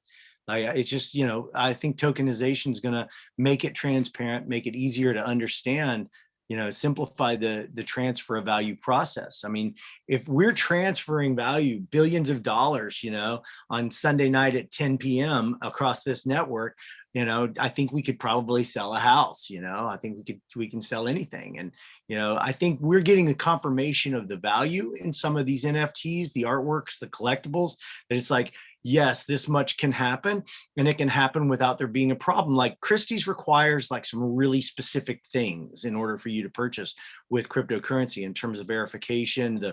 It almost like they've created a way of doing it and maintaining some kind of third party ishness. You know, it's like, well, yeah, you know, Ethereum is Ethereum, right? But we want Ethereum that comes from Coinbase or whatever their thing is. It's like you literally have to go through the path, and it's for what we understand. You don't need that. But I think that the good that's coming of it, of people saying, well, wait, the Ethereum has value. You know what? They're going to pay $69 million with, you know, this altcoin. You know, it's like, I think it really draws people in to be like, I think I need to know more about this and what else can be on there. What if you can sell a $69 million physical piece of art, then what can't you sell that's physical? So, you know, I think with Getty Images, they've already, you know, they've got a massive inventory that's just like sitting there waiting to get NFT'd, and would work so well because it's like you can get that. It's like, well, they could literally buy Getty tokens and then they could use those tokens to buy the NFTs, you know, like there is a ecosystem already like sitting there waiting to be created once they figure this stuff out. And that's all coming, you know, all that stuff's going to happen. Yeah, there's some secret sauce we could add to that one for sure. Yeah. So, and then Airbnb, you know, like renting places. We've done that enough. Turo, the cars, like everything can be tokenized. So I don't think it's going to stop with collectibles at all. I think that'll be a thing like, hey, like you said, like, remember back when I bought those, you know, Pokemon cards or whatever? I don't even know. But I want to understand the space well enough to be able to have those discussions when the time comes to just be like, yeah, you know, let's move you on over. Let's move in that direction. So, oh man, hey Scott, we've had so many of these, like we've had a lot of NFT discussions, like potential prospective clients, like it goes on and on. Like we'll have to fill you in offline for sure. It's just insane. Like how many people, even like 2 months ago, people were like, we want to do this, but they didn't pull the trigger. And it was like, if they would have, they would have been like just off what they would have raised to fund it would have like been in the double digits of millions, like easily. It's just insane just to see like, yeah, I think it's like one of those things. It's like, it's hot right now. And there's so many cool things that are being done. And like, it's not even like imaginary now. Like it's just wild to see like, and it's doable and it's accessible. And there's like people that are like, if you have the idea, they can make it in a day. It's not even like it takes like this like team of people anymore. It's really wacky how quickly it's accelerating. But if like they don't do it, someone else will do it and will do a better job. So I think there's a lot of ideas. And we've seen things with like memberships too that are working pretty good. Like you can have a membership as an NFT. We'll later in the week, I don't know if it's this week or next week, but we'll be talking about the EOS.io Foundation. We're helping out. Mm-hmm.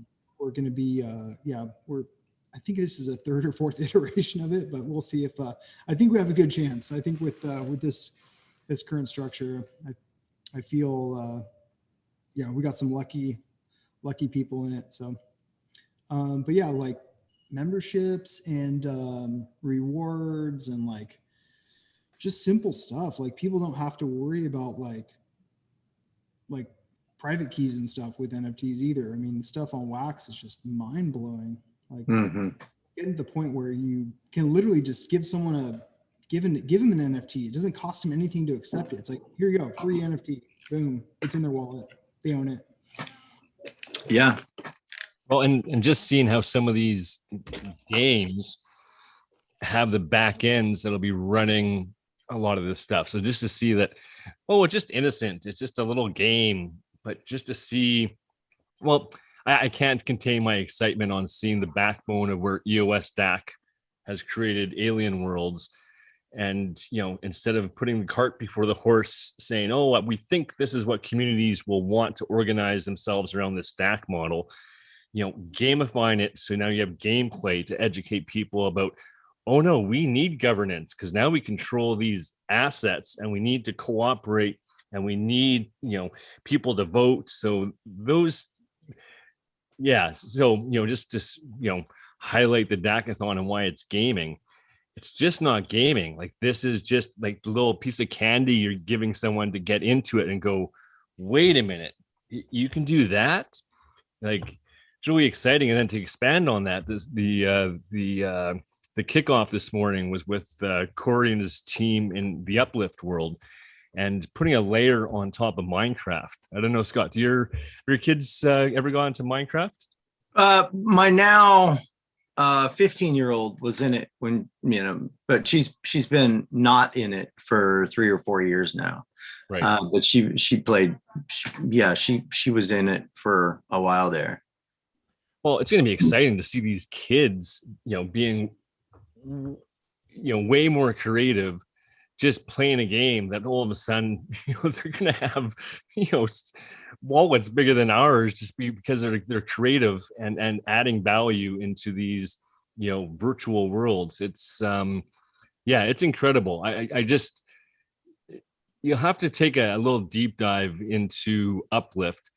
Just, I remember Corey just jumping on one of these meetings, throwing some ideas around, you know, and that was what, 6 weeks ago, 8 weeks ago, and just, you know, being out there in the community. Yeah. Being out there in the community, you know, on his shows, like all day long, just putting this past at people going, I don't know if this is going to work. And people are going, oh, I think it will. And just now seeing that, holy crap, to see the support. So why did that work? Well, we were talking about leaders. Well, you had a leader, and you had a leader that's like, you know, you can tell he's legitimate. He's not holding anything back, just throwing stuff out there and, you know, talking about it. And now it has incredible value, and they haven't even, you know, sold some land yet. You know, it's interesting to see what those are going to enable, what other worlds, what other creative, you know, and we're like, once again, we're just in gameplay. This hasn't, you know, we're not bridging the other businesses, but funny enough, you know, when you do your demo to the companies you mentioned, you'll be walking them through these games and they'll go, why are we doing this? And then they'll see the value and the amount of people participating and people being rewarded and forming governance and sending signals of what they want. And then, you know, you'll flip over to a secondary market and go, what? You know, these guys raised $500,000 in 6 weeks from just a little idea.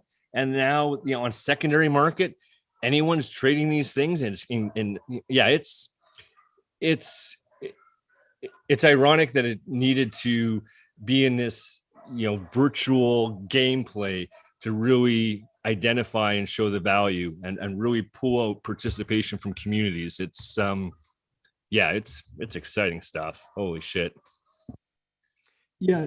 Yes. Yeah. So just really quick, off their pre-sale, I think they made over 400K in like half a day or something.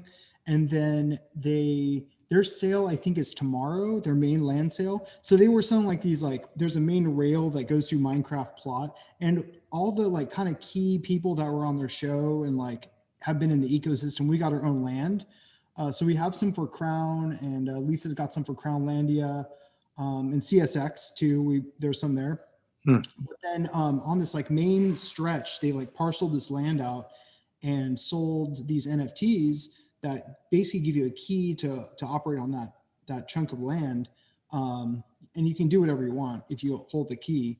And so they sold out. I was trying to buy some packs of how many are in a pack? 10 lands. And within 2 seconds, I saw the button like green and then it was grayed out. And I'm like, what? Like, I can't even buy the 10. Like, they sold out of their most expensive pack in like 2 seconds. So yeah, it was over 400. I was trying to find their account to pull it up and I'd show you, but it was so mind blowing. So yeah, tomorrow I'm anticipating the same thing to happen. People are going to come in. They're just going to buy all the land up. Yeah, I mean, they're going to be.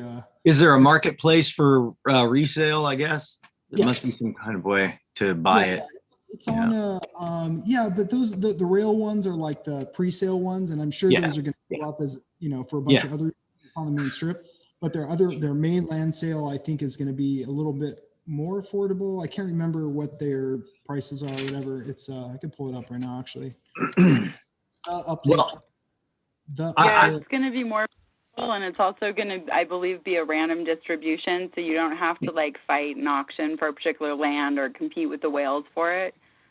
So you won't necessarily know which where it's going to be, but it's much. I think, if I'm not mistaken, it's the equivalent of $75 or something like that, which is much more reasonable for the average community member. Mm-hmm. Well, I know with Top Shots, with the basketball stuff, I followed it through pre-launch, and I also went to the origination sales, a couple of them, and they tell you, it's like at 2 p.m. East Coast or Pacific time, they're gonna have 15,000 packs, but they're not that expensive, but they're literally like these 6 playing cards, and it's like $15 or something. So and same thing, man, where it was like I clicked on and I was able to click buy, but it didn't buy it. I didn't get one. So I tried, you don't want to go back until you didn't get it, so I didn't get it, and I went back. By the time I went back, they were sold out. So but then I stuck with it, and I just continued to engage with the group, and they announced that you could hold a reservation for the next sale. So they did the next sale where it was like you basically say, oh, I definitely want to buy, and they send you a link and to your purchase. They're like, here is your pass, go buy your pack. And that was how I was able to get a pack. And then they did a gift where they said, oh, since you're an owner of a pack, here's a gift, you just have to go collect it. So then you go collect that. And then I bought one off of the marketplace just because before I bought the pack, I was like, well, I should buy one and just see how this stuff works and see, how that all goes. So what the difference is that when you buy the original, you get to do an opening. So like a pack of baseball or trading cards, the excitement is in unwrapping that, getting that piece of gum. I mean, I didn't get the piece of gum, but other than that, it was like getting that. It was a really cool experience with sound effects and, the way that you do the opening. And a lot of people record their openings and stuff where they're opening their packs and they're like, oh man, I got the LeBron James or whatever. I got people I'd never heard of. So they could be like all-stars, but I wouldn't know, but unless they're on the box of Wheaties pretty much. But it sounds like a similar template of how they're going to do the release is that they, first you build the interest by like, you want to sell out, you want your first sale to go quickly and everybody buy all the primo spots. And then you build up around that. You sort of backfill in with things that are a little cheaper. You subdivide a little bit and you think you're getting a value because it's $75, even though you might not getting the kind of property that's going to sell ever for, the $100,000, or maybe you are, but there's also the premier, and that's what they do. They have these like limited edition LeBron James ones. That's the ones that are going for $200,000. And then you have the ones I have that aren't going to sell for $100, but you that keeps your interest, that keeps you engaged. and wanting to go back and wanting to check on the prices and see how much they are. And, it's like, oh, has it gone up at all? But what you were talking about with like how I would present this to Zillow is absolutely right, is because it really is Zillow. It's just a virtual version of it. And so it's like, yeah, instead of using, the Minecraft map, you'll use Google Map or whatever you're using inside your Zillow map, and there's property. And, instead of creating some geo plot, you're getting that information from the Register of Deeds office that you're scraping with your APIs or however Zillow does that, and you're using real information, and then you're attaching a token to it, an NFT that can be bought, and it's a real piece of property on a real map. And guess who the broker is? It's Zillow, because they're buying real estate. If you own a house, you can go on Zillow and see what your Zestimate is. They'll offer you a certain percentage of that Zestimate right on the spot. Like, they're trying to make it to where you can literally do your entire real estate experience all within your phone, practically. Like, that you can practically do. They have mortgages now. They have the houses, the inventory. They've got realtors. They've got the comparative analysis. They've got all the things that real estate has. They're going to have within their group. Every piece of it. So it's why ARC Fund and Kathy Wood, rated Zillow a buy, is because just all the things that they're doing are but staying in their lane, but they're just widening the lane and just being like, no, we're going to do all of it. Like, we're not letting anybody, we're not going to give up any of it. Although they are trying to not move so fast and upset the unions, the realtor unions and groups and stuff. So there's kind of like skirting around the realtor, the real realtor stuff, which anyway, all that is public consumption stuff. But hey, so Scott, I just posted 2 links. I posted 3, one to the Uplift World, so you can dig into it, what those guys are doing. The second one was just like all their stuff on that account that they're selling right now. And then the third one is just those rail packs that they had sold. And the cheapest one is $381, which is pretty insane to see. Cause I think I don't remember what they were originally, but I want to say it was like less than that. I can't remember. Maybe it was $100 or $200. And what are these? Are this Uplift World? What is that? Like, what are these? I'm not familiar with Uplift. Uplift is it started out as a project of God, I wish I knew more about their origin story, but essentially they were just doing shows and issuing NFTs around art and music and culture. And then this gentleman, Corey, started pitching this idea to like, hey, because they were doing this Minecraft server separately, and then they're like, oh, we should do some NFT stuff here. And that's what came out of their Minecraft community. And since they had already done some stuff on that server, they're like, oh, well, let's extend it to these greater crypto communities. So yeah, this is pretty insane to see like where this could go. It is a centralized server, so they're going to have to do some work to make it feel comfortable for the larger investors in the space. But yeah, it's going to take off. But yeah, a few $100s for one of these original NFTs. I feel like it's cheap. It could get cheaper. I doubt it though. I have a feeling these are long-term hodlers that are getting these. It was 1,000 wax for one rail, and then 2,500 wax for 3-pack rail. And I just can't remember what the 10 rail kit was at the time. I think the 10 rail kit was 8,000 wax. 8,000, okay. Yeah. Yeah. So 10 rail kit, 8,000 wax. It was about $80 or $100. So $10 a piece. And now it's what? 381 in wax.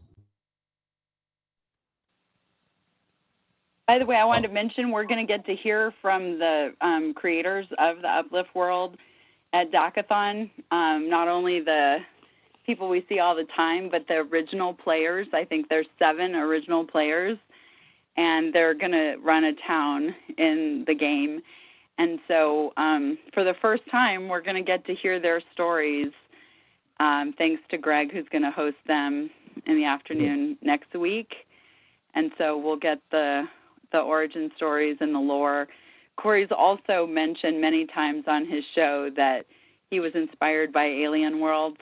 So we think it's a really great bridge, in celebrating Alien Worlds and leading the way to show how another group has been inspired, to create such a big effort, so quickly from that inspiration.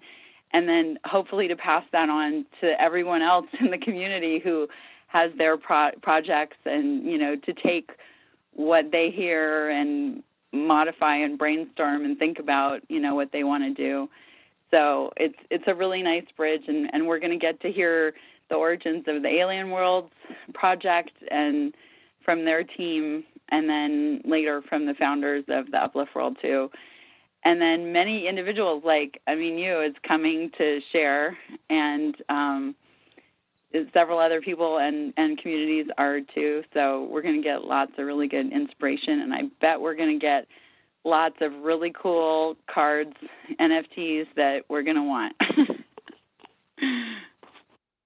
Cool. That's the plan. Hopefully get it all done.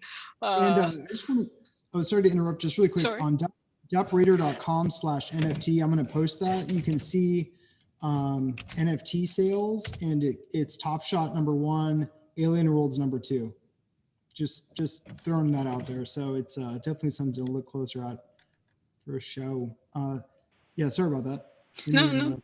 No worries. The Top Shot's been making headlines like crazy recently, and as Scott has mentioned, it has been for many people the entry point to NFTs. It's now something they can recognize, something they're already a fan of, and it's a trigger. Like everyone has their own trigger, and that for a certain population, that's their first trigger. It's like, oh, it's basketball. Oh, it's LeBron. Okay, I gotta go. To follow up with Lisa's comment about the presentations. So yes, that's something that is currently in the works. I just sent my PDF file to my sister to review, like another set of eyes, just to, any grammatical errors and everything else, just to look it over. But as been mentioned here, it's just the tip of the iceberg. There's so many things that can happen under the NFT title that just hasn't been touched as yet. Real estate's one. It's one that I've been seeing the different organizations looking to tap into. There's another movement now happening with transportation. That's an area that certain groups and organizations are considering, but again, part of it's the regulations and compliance factors that that have to be looked at. But that's it.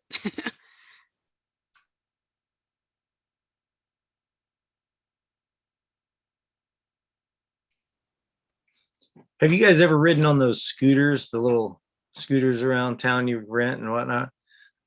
Those you don't really buy a token, but you have to put credit on those in order to ride them. And I just see, I know that's the microcosm of moving around. That's like the first level of when you actually put money towards a ride is this, rent a bicycle or rent a scooter. But it's like this stuff has been scaling, and it's been hugely popular. So it's just like, yeah, I can see all of that instead of basically transferring, because imagine if you do this for a large group and you're like, well, I want to manage an account and I want to keep funds on it, and I want to buy them, I want to buy 1,000 miles. I know that my team travels 1,000 miles a month, and so every month I want to be able to buy 1,000 miles. And if I, whatever I don't use rolls over, obviously. So you buy it, and in fiat dollars. And but then, you know, the thing is that the buying power of that and how many miles you get per fiat dollar can change. That's always subject to change based on inflation. And so you want something that you know that when you buy 1,000 miles, you're gonna get your 1,000 miles, because that's the value you're trying to get. You're not trying to hold your fiat dollars. You're trying to maintain that, you know, your budget is met, that you miles are paid for, that you've covered that, instead of on like day 25 it's like, wow, we've got almost a week of time left and now we have to put another 10% into the travel account because the cost per mile has gone up. And you know, this is especially true when you go up from the scooter model to, you know, the use of Uber and airplanes and things like that, where prices can be more volatile and have greater move. And when we're not talking about $1,000 but $100,000 or more that you're paying a month for all of your travel that you're doing for a large corporation, then you know, that stuff matters, you know, that you're getting what you paid for. And I just think that, so in that way, it's like you can be like, I can get moved from point A to point B for this token. Now the cost of that token could change. And if I'm thinking that it's going to go up, well, then I might buy some extra ahead of time. Like I might go ahead and invest in your company by buying these tokens at $5 a mile, knowing that, you know, in a year, it's going to cost me $10 a mile to travel. And so, you know, there's it just, and meanwhile, they're benefiting from these capital, you know, from the capital that's being put into their system and you know, that they're able to use. So I just and then if you roll it over, it's going to be worth more at the end of the month, not less. You know, I just think that this model of, you know, tokenization, it definitely translates to just, you know, so many different economic models, and transportation is definitely a big one for sure. I think there's a huge need for stable consumer good prices, and it could be a form of a token, or I don't know how to represent it, but yeah, stable services and products rendered, or like, you know, if you hold this thing, you can always get that. Yeah, and I think that takes some really smart people to figure that out, because there's so many external costs. You know, when with those scooters, for example, like if someone has to fix them all, let's say they all break for some reason, you know, they may not be able to honor that 1,000-mile coin. Or well, you know, they've created a way of not necessarily getting them fixed yet, but getting them returned to the charging stations. Have you seen that where if you return the scooters, you get paid? So it's so true. It's like microeconomy. Yeah. It's like it's creating a sustainable economy where you get paid for the participating. It's like, well, my part is that I'm not going to use them, but I've got an old pickup truck, and I live near downtown Charlotte. So at 3 a.m., I'm just going to drive around and pick up about 20 of these in 30 minutes and make $20, and you can use your phone to find them. You know, it's just like you just drive around and boop, boop, boop, boop, boop, you know, and create your route. Like it's like I don't know, you know, it's a fun exercise to see all the different ways, but I would imagine that repairs can also be, you know, paid from the same till in the same way, you know, that you create, you know, worker proposals or whatever. It's like, hey, this thing's not working, and you know, I have the tools, so if I get it working again, then you guys pay me $20 or whatever. Yeah, but yeah, it definitely needs smarter people than me to figure it out. I just have a wild imagination. Yeah, that's the future, though. I mean, there'll be fully autonomous companies in our, let's say in the next few years. We'll see some really interesting products. You're like, who owns this company? Oh no, it owns itself. What? Like, how does that even work? I don't know. I just I don't know. It just works.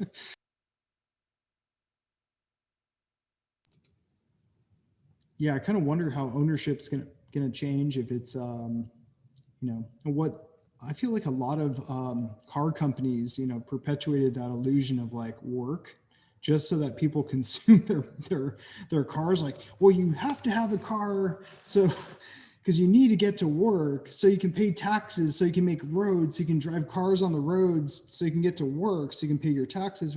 It's like that this perpetual like lie that I'm like, for sure they're in on that. Like, come on, they're in on that. Like, you need to own your own thing so you can do these things, so you can buy your next thing from us. Oh man, it's brutal. But yeah, I'm kind of curious where that's going to go with more of these decentralized entities adding value.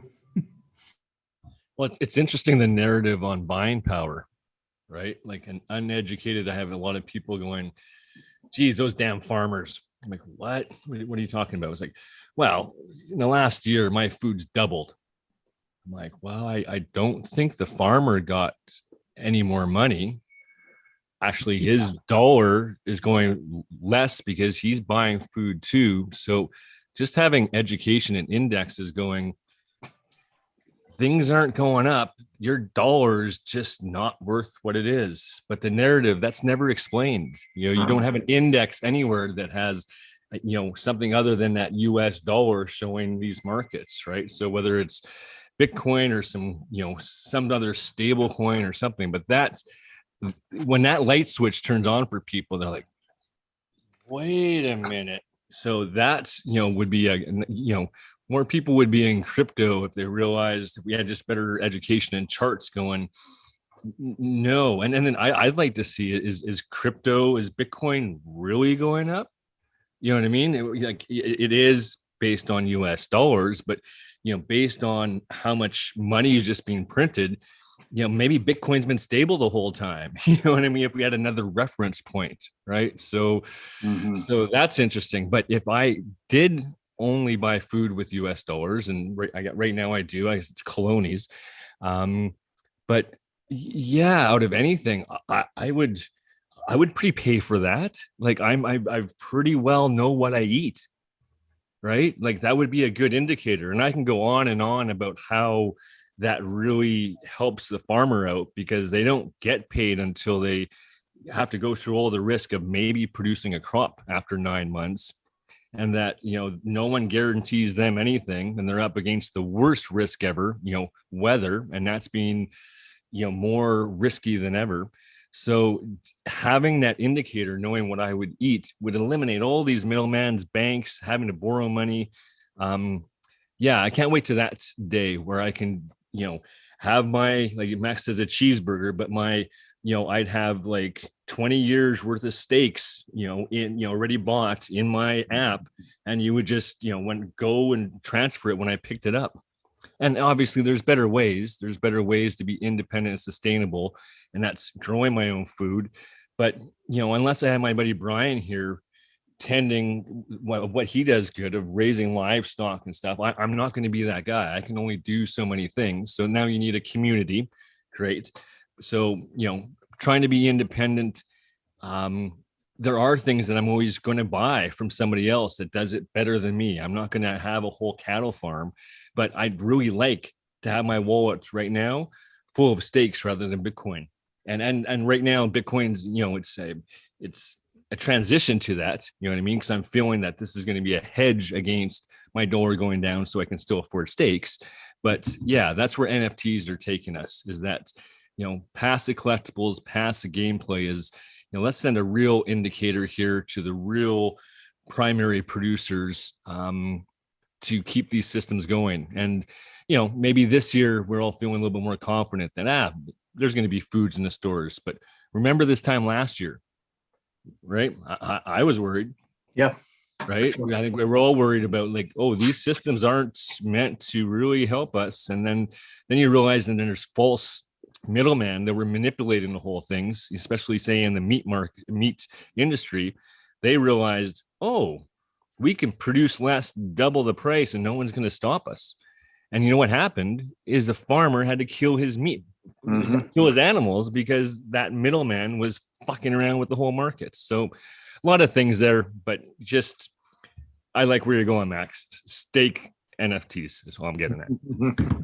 Well, yeah, I was just thinking, I'm like, oh, like crap, I have some like because I stockpiled a bunch of meat, because I mean that's literally what I've been only eating for like 7 years. So I stockpiled a bunch, but I can't remember whose freezer I left it in. I'm like, because I ran out of space in like, a couple hours. So I'm like, I went through all that, but I'm like, who's free? Anyway, yeah, I think if there was a stable, I don't know if it's a stable coin. I'm just using that as a placeholder, but there has to be something like that there's a huge opportunity, and I mean, there's a lot of different values that can align in offering something like that. You can have speculators and traders, and how do you help the end consumer? Yeah, and it's kind of like for other stuff too. I mean, even rent. I was thinking, I'm like, can you imagine if rent turned into like something like the EOSIO model, where it's like you can stake, and while you're staking, you can use it. And when you're like, I don't want to live here anymore, you like unstake. And it's like really abstract. Like most people wouldn't see that as innovative. They'd be like, this is confusing. It's like too much for those average people to hold. But what if there was like an apartment token, right? Or there was a house token. It represents a month of rent or something like that. And you lock those up. And if you lock it up and you, your term goes everything, your term at your location where you lived goes well, then you get them back. And then you can put them on the marketplace or trade them. Maybe you can leverage them while you're living there. You can like get some stake them, get some income off them or something. Anyway, there's a lot of fun ideas that come out of that for sure. But yeah, dollars, man, what a crazy world. And then I was looking at my receipts, and I think my meat costs have almost doubled. So I'm getting like half as much meat than I did a year ago. So that's absolutely terrifying. Like, yeah. Yeah, I went and bought a half a cow about a month ago. I filled up my deep freeze with that, which I had done last year. I did 2 different purchases last year directly from the farm. And, I don't know if you remember when we were going through all that, the shutdown and hearing about the processors. I started a Facebook page that was like direct from farm to meal type of situations. Like I think it was called Buy Tennessee Meat or something like that. Anyway, it's still active and basically decentralized. Like all the farmers have taken over of posting and doing all the stuff. But I check in on, but I got what I wanted out of it, which was I wanted a resource. I wanted a place where I could go and buy the meat, know the person who raised the cow. Like I wanted to look the farmer in the eye and be like, oh yeah, what's the deal? And by the way, you can count on me. I'll be back. And so I have, and we've developed a really great relationship.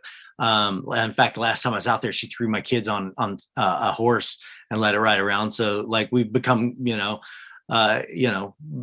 really close. And so I would hate to take anything away from that for sure. And the other thing about food that I do is I do the CSA box where I buy at the beginning of the year.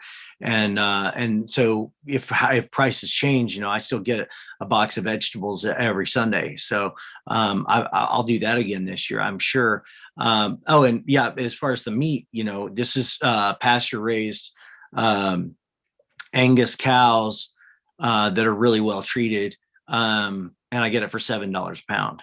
So it's pretty incredible when you look at prices out there, and no tax on that. And, so yeah, exactly. So, figure out something else, because it's like ridiculous. It's getting ridiculous. That's well, and I think that's the first thing we do as a response. So initially it's like we have inflation. So it's like, well, I got to change my resources. I got to change my life. I got to do things differently. I got to plan for it. I got to do things. But, ultimately that's not sustainable because inflation is going to continue to go. And so the only thing that we can do is hedge against that by putting our fiat and our livelihood into something that will go up faster than that, because if it goes up just with that, then we're not going to have anything left over. It's like, okay, well, then now we're going to break even, you know, with inflation. It's like, so, and these things, the CPIs that they've been, you know, what was it yesterday? They came out and said that the CPI was something like 1.7, the inflation index based on CPI was that, but they're not including food in that. They're not including like raw materials for building houses in that. They're not including transportation in that. It's like, you're not including any of things that we actually cost us money to do and to have and that we need. We can't live without these things, you know. They're, yeah, of course, you know, the cost of buying a song off of Apple hasn't gone up, you know, like, so what, you know, apps are still cheap. Great. None of these things are things that we have to do. And when it's time to tighten the buckle, there's just these really specific things, and we haven't gotten there. People haven't gotten there because, you know, they just keep, you know, money printer go burr, and they don't have to, you know, they don't have to adjust. It's like, well, okay, you know, I can keep forbearing my mortgages and keep receiving the government funds, and I can just live like, you know, I'm retired, you know, and I don't care that the price of my food has gone up 20% because I've basically eliminated a whole other like 40% of my income because I don't have to drive to work every day, and all these other things. So it's just like, I think all of that stuff though is going to come due, and the inflation is going to catch it. It's like, okay, yeah, it's the same thing with like people that do like calorie in, calorie out dieting. It's just like your body will eventually adjust. Yeah, you'll lose weight initially, but eventually your body and metabolism will say, okay, this is the baseline, you know, income. This is the base of our debt. This is the base of what we need to put out. And you know, and it adjusts. But then it's like, if something continues to inflate, then you're not going to keep up with that. They just can't. They're not. And so it's going to. I think it's going to have huge impacts. But I do think the hard assets like housing and you know, things that are necessary that you just, you know, that you can't live without, like food. They're gonna go up. They're gonna go up a lot. And I think you're right. It's like, I would almost rather, what Dwayne was saying is like, I would almost rather have, you know, stake on my phone than Bitcoin, because it's probably going to go up as fast, if not faster. You know, when we talk about scarcity, you know, farmers are scarce, farmland is scarce, you know, good food is scarce and good water is scarce. You know, we don't realize it because it just shows up at our house. You know, we just have a tap and we just turn the knob and we have fresh water. But, you know, most of the world doesn't live like that. We're just, you know, we're in our bubble, and it's nice. It's a great bubble. So we are like, well, how do I maintain that? And I think that's some of what getting involved with cryptocurrency is like, how do I protect my status quo, if not increase, like find a way to be ahead of the curve, be out there ahead of the fall, you know, and protect myself from it, be the one that has a parachute in my backpack. Yeah, and there's also one of the major problems with crypto is that it's like the main markets are like rely on the dollar, which is like, so it's all against the dollar, and it's like, why, like, what? Yeah, there's this absurdity just in that in itself. So if the dollar like markets get screwed up, then everything gets screwed up. Even crypto prices are going to go down. People are like, I got to get back to dollars. So, you know, let's say the internet goes down, crypto is gone, dollar's gone. Like, you know, like if there was some type of stable currency that you didn't need to have the internet for, like, I got these, I can transfer them to you, like contingency, like worst scenario case, you know. I mean, it basically comes down to, you know, like the connections you're making with the farm, and like that's what I did too. I was like, oh, well, I'm going to like take some of this knowledge and use it. Like, what is a terrestrial DAC look like? So I'm like slowly architecting a model with some friends that I have a lot of trust for, and like figuring out what that looks like.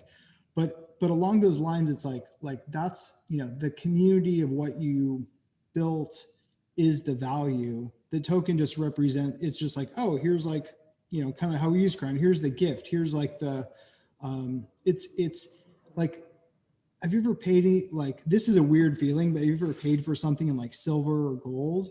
It's so trippy because the person will always be like, I love you, brother. Like they'll be like so enthralled. Like they love it. It's such a weird relationship. You develop a bond with someone. It's like I'm getting the chills talking about it. Like when, like I've given crypto lessons and someone's like, oh, can I like give you a couple silver coins? Like I'm like, oh yeah, for sure. And then you see the price rise on those and you're like, oh, I get it. Like this is real money. And also when you pay someone too, you're like, hey man, like just give it as a gift. They're always going to remember that because they'll see what it really represents. And Well, just for the record, Max, if you give me a Bitcoin, I will feel that way too. for sure. Yeah, I got some But stories. I actually I have this crazy friend of mine named Neil who drives a car that's painted like an American flag. His favorite color is green because money. And he at his most outrageous parties around his little kidney bean shaped swimming pool, he would toss gold coins in the pool for people to jump in, and people would literally jump in fully clothed. Hold my phone, you know. So yeah, so I do know people get excited over holding it and you know, and feeling it and the weight of it and all of that. I do too, man. I get giddy about it. You know, I have a little bit, you know, I don't have a lot, but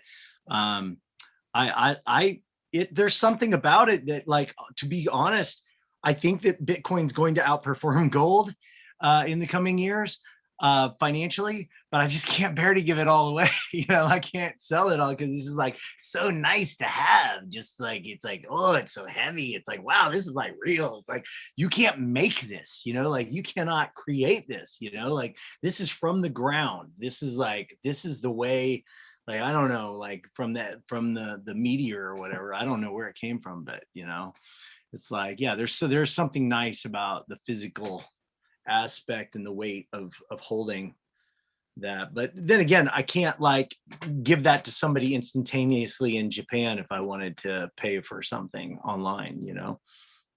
So, you know, limitations, I suppose, time, you know. Yeah, and it's really interesting because with gold, it's like it is divisible, but not in the same way Bitcoin is, because like there's no way you're going to send dust. You can't send dust out of a Bitcoin account. Like you can't, like you just can't. Like it's, if you have $5 in Bitcoin and it costs $5 to send a transaction, you have $0 in Bitcoin. How many of those accounts are there? There's a lot. Like, right. I'd say probably most of the accounts are fractional and almost useless. Like no one's going to want to spend like $5 to get $5 out, or like so there's some problems there, and like syncing that wallet and like loading it. No, it's just I think there's Bitcoin will stand the test of time for sure. But we start getting into like second layer solutions, and then banks end up running the bigger Bitcoin accounts, and it's like, wait, that's what we tried to. We're getting back to centralization. Yeah, for sure. Yeah, I agree. Yeah, the other thing is, I think about this stuff and I wonder how much consolidation will happen between all these different ideas, DeFi and NFT and Bitcoin store of value. You know, you're talking about the size issues of being able to send a small amount. I think Lightning and some of these other things are promising some kind of resolution on that. I don't know what will be the truth of it, you know, but I think that its value, the ultimately the value of having it will be greater than anything else that you can have that exists right now. And so, you know, I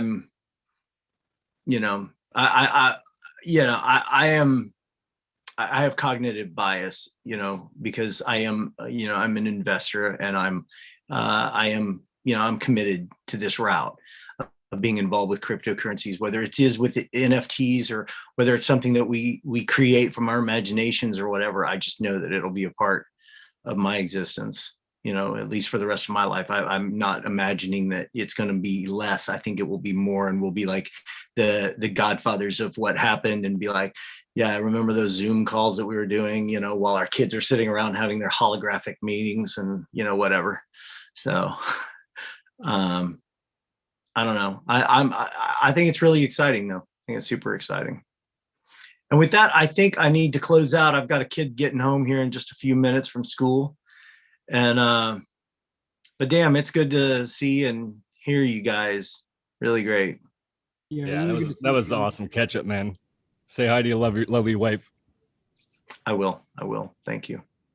Awesome. Good seeing you, And Scott. and we're not Costa Rica's not off the table completely. We're just I think just all this stuff happened with Getty and Zillow and everything. I've just been like, okay, this is just where I'm supposed to be right now. So, For sure, man.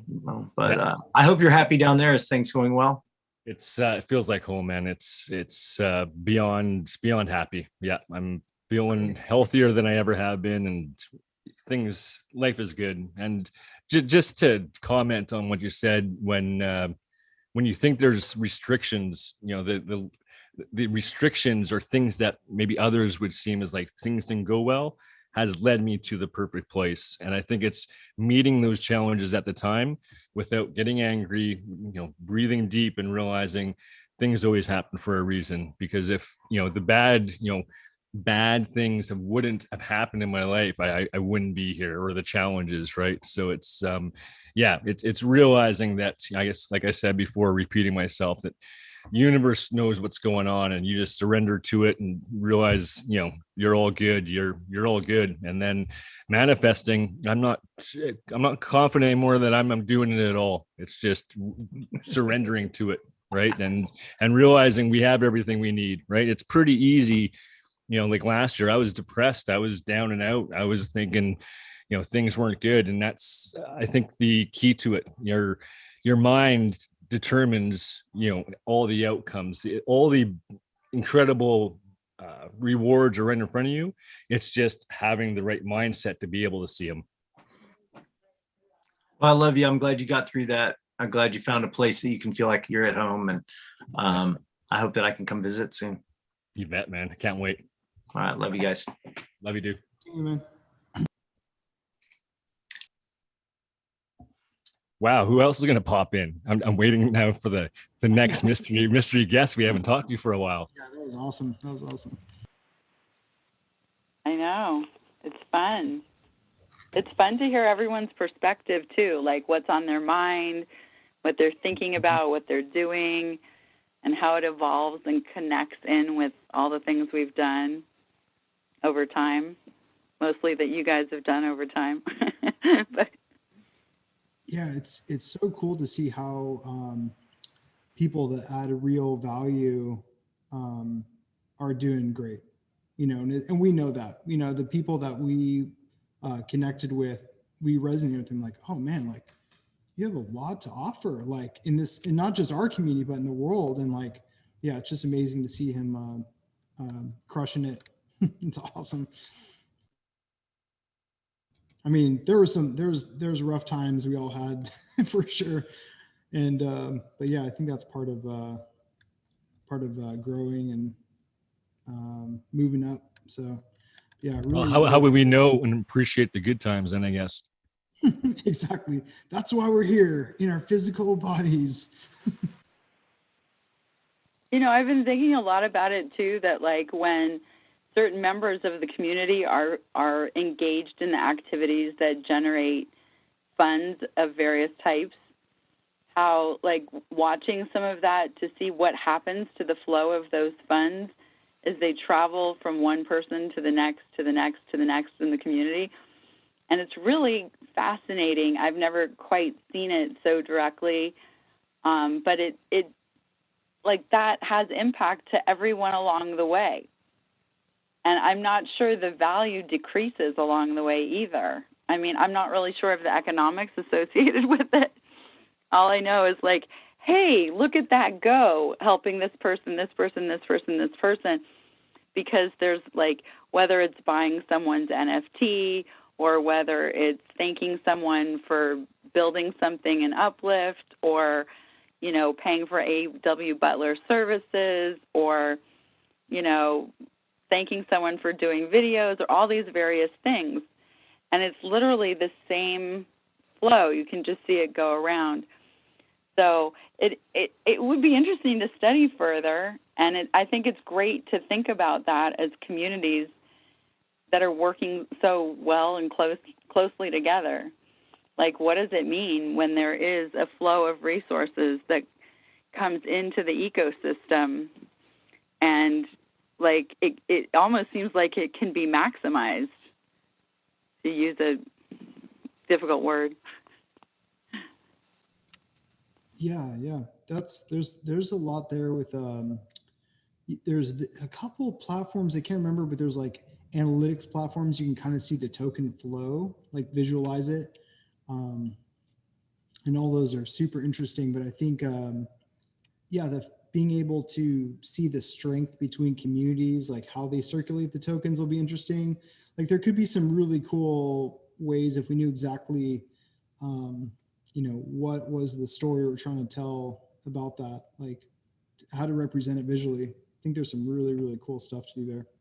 And then a secondary, it's not a market, but it's just a secondary, I guess, gratitude market. If we don't know, a lot of times we can track that flow, but we don't know the passionate story. And it's always nice to have, say today, Luke and Scott, and remind you of like, hey, that was important. You did something great. And this is what it ended up doing for me.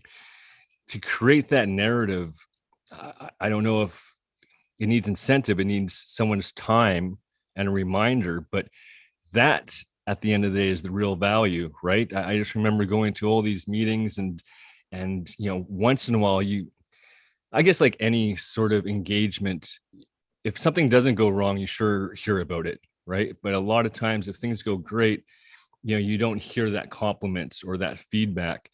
And just creating a forum on that, I think, would last longer than the wealth that was provided. That story, that's what keeps us going, right? Or at least it keeps me going. It's just hearing those little stories. It's like, remember Max was saying, yeah, I remember that guy we met at this conference. Yeah, you just encouraged him so much to do this, right? And it's like, wow, you never knew that some words or just some connections, and that didn't have a transaction behind it, right? But that's a forum that we can allow enough time to spit that out somehow. And maybe I'm not a good writer, you know what I mean? So maybe it has to be in voice or whatever form it is. But that would be a really exciting art project, right? To try and allow enough space for people to, and I guess that's, what Corey's attracted is just the starting off with, what are you grateful for? But if we all had a little bit more time to, remind the people that have done something great. I always remember Scott saying, in the early days of KROWN, sending out a bunch of KROWN to someone that wasn't into crypto before, it wasn't about the value because it was worth $1 or something, but it was that emotional experience of like all of a sudden seeing a bunch of zeros, like I'm rich for a second, and wow, thank you, got me into crypto, and it led to this, and this, right? So, that's that would be a good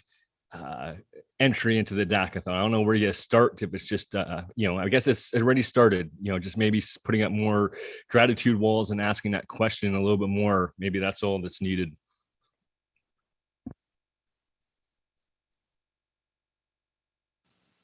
That is a great idea, and that is my story. That's Max sending me KROWN and looking at it. Wow, okay, cool, that's amazing. And I can engage, and people value my time and effort, and they don't tell me no.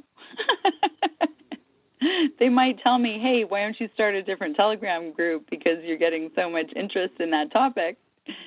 But that's not a no, that's a like go, Yeah, that's. But Dwayne, that'd be cool if you would share that tomorrow as we start too, and where appropriate. We can bring that history, and that's a big part of this Dackathon, is bringing the history and reminding people and documenting it in video on many channels in a decentralized way.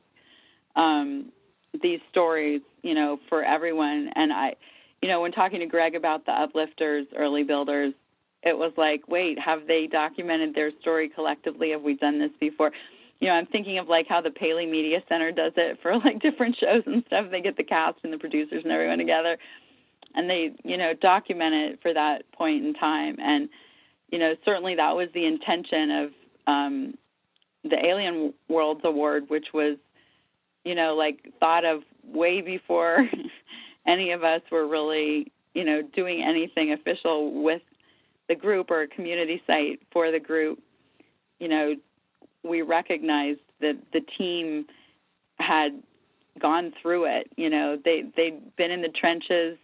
They were there early. They were innovating, creating new things, learning for us, on behalf of us, figuring things out, figuring out how people could earn in those scenarios and spending the time and resources to do all of that. And then, taking the jump into gaming, which I really see as the interface to everything in the future. We call it gaming now, but it's our technological interface for the future in many interfaces, and how we build those worlds and connect those worlds is a big deal. That's our future life and experience.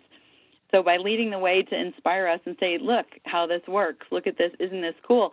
I mean, I've never seen anything like it. I was in there, go, wait, I click this and I'm earning, and then I also randomly get these cards, and, sometimes they're just, I obsess over them. I understand they have value, but I'm keeping my bat. It's like there's all these different dimensions to such a simple, elegant proof of concept, of mining, essentially, right? And then now we're going to get to, our favorite, governance, which is super fun, competitive, diverse thoughts, and most importantly, it gives us a chance to think things through. Okay, if we have this many people voting and this many people are needed, what does that mean? And how is that relevant to the staking? And actually, David is going to lead us through a session, how will you run your planet? Like, what would you do? And have some dialogue about that, because he has a lot of experience in, offline governance, I'll call it. So we'll get to play with these ideas and concepts. There's a lot of sessions for these things, and different people will join at different times, but it's really a nice playground, workshop, experiential learning, thinking place to do it. So we're really excited that, that path has been paved through many different ways. And just to address, too, KROWN's role and concept, I think coming from the rewards place and the tipping people, that's a really unique aspect, whereas Alien Worlds is mining, right? You're rewarded for mining. And Uplift World is, interactions in the Minecraft space and, building that bridge to that.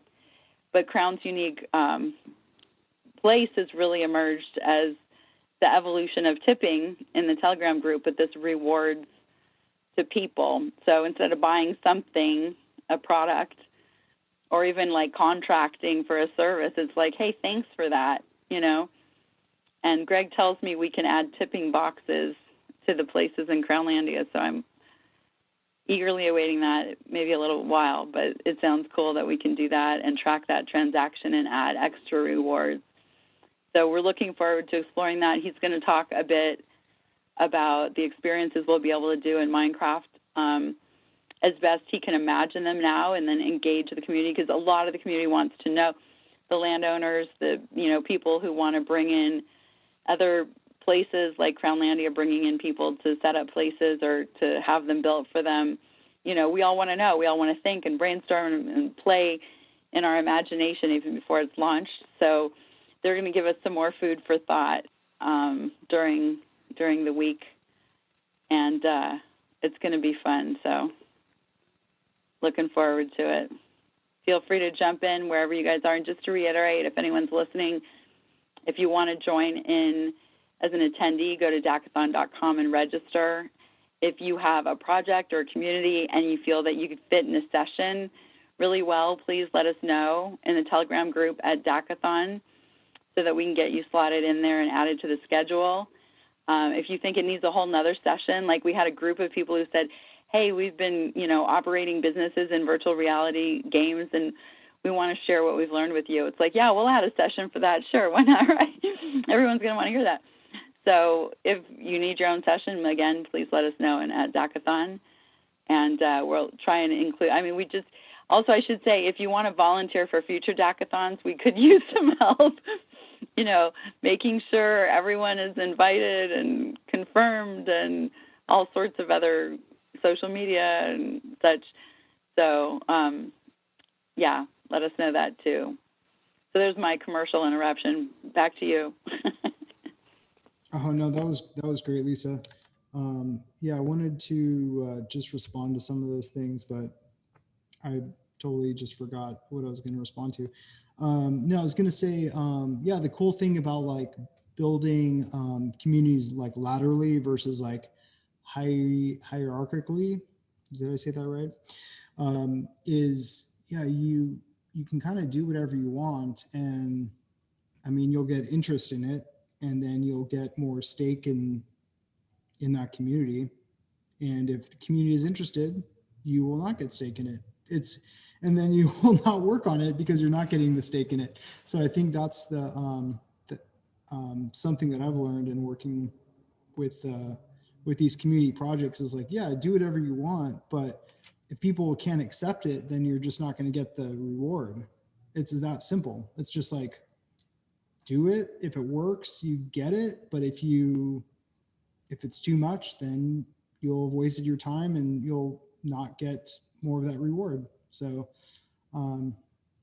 yeah, I think it teaches us all lessons about what to build and what not to build and what to help people with and what not to help people with. So it's, yeah, it's much better than having a crappy boss be like, you're going to build this, even though you're like, I don't think this is going to work out. The users don't want to see this. Like, we're not building it for the user. We're building it by, for the shitty boss or whatever. Like now, like we don't have shitty bosses. We're our own boss. We can build stuff that adds value if we want. A lot of the times it doesn't work out. Hey, that's okay too. But at least, we can enjoy building what we want. So yeah, awesome future. You know what else is good about doing in the community and sharing and getting that input and having community members? Every single day, someone corrects something. I've done something wrong. Every day. And I'm like, what would happen if that wasn't happening? Like today, I sent out show notes for the Uplifter show, and I put Friday instead of Thursday. And USA Michael writes back, Friday, and I'm like, what are you talking? Oh, okay, let's go change that on everyone's message, right? Yeah, for but sure. But that's people around to brainstorm. Like, I was up in the middle of the night brainstorming with, some of the Alien Worlds people about something. Like, it's so much fun. You almost want to, all day and night, just be engaged in solving different problems and building better worlds. Awesome. I think I gotta hop off and take a break before my next appointment. Yeah, do you guys feel like we're at a good place to call it for the day, or are there any other I think that was great. I think you guys left it off on a really great note. Yeah, I agree, definitely. Thank you. Awesome. Good Thank first you, day with the DACathon, guys. Like, man, I literally am so happy I could just call it. Like, should we just end it? DACathon's over. We get the prizes. I think $10 or something. I'm just kidding. All right. See you guys tomorrow morning.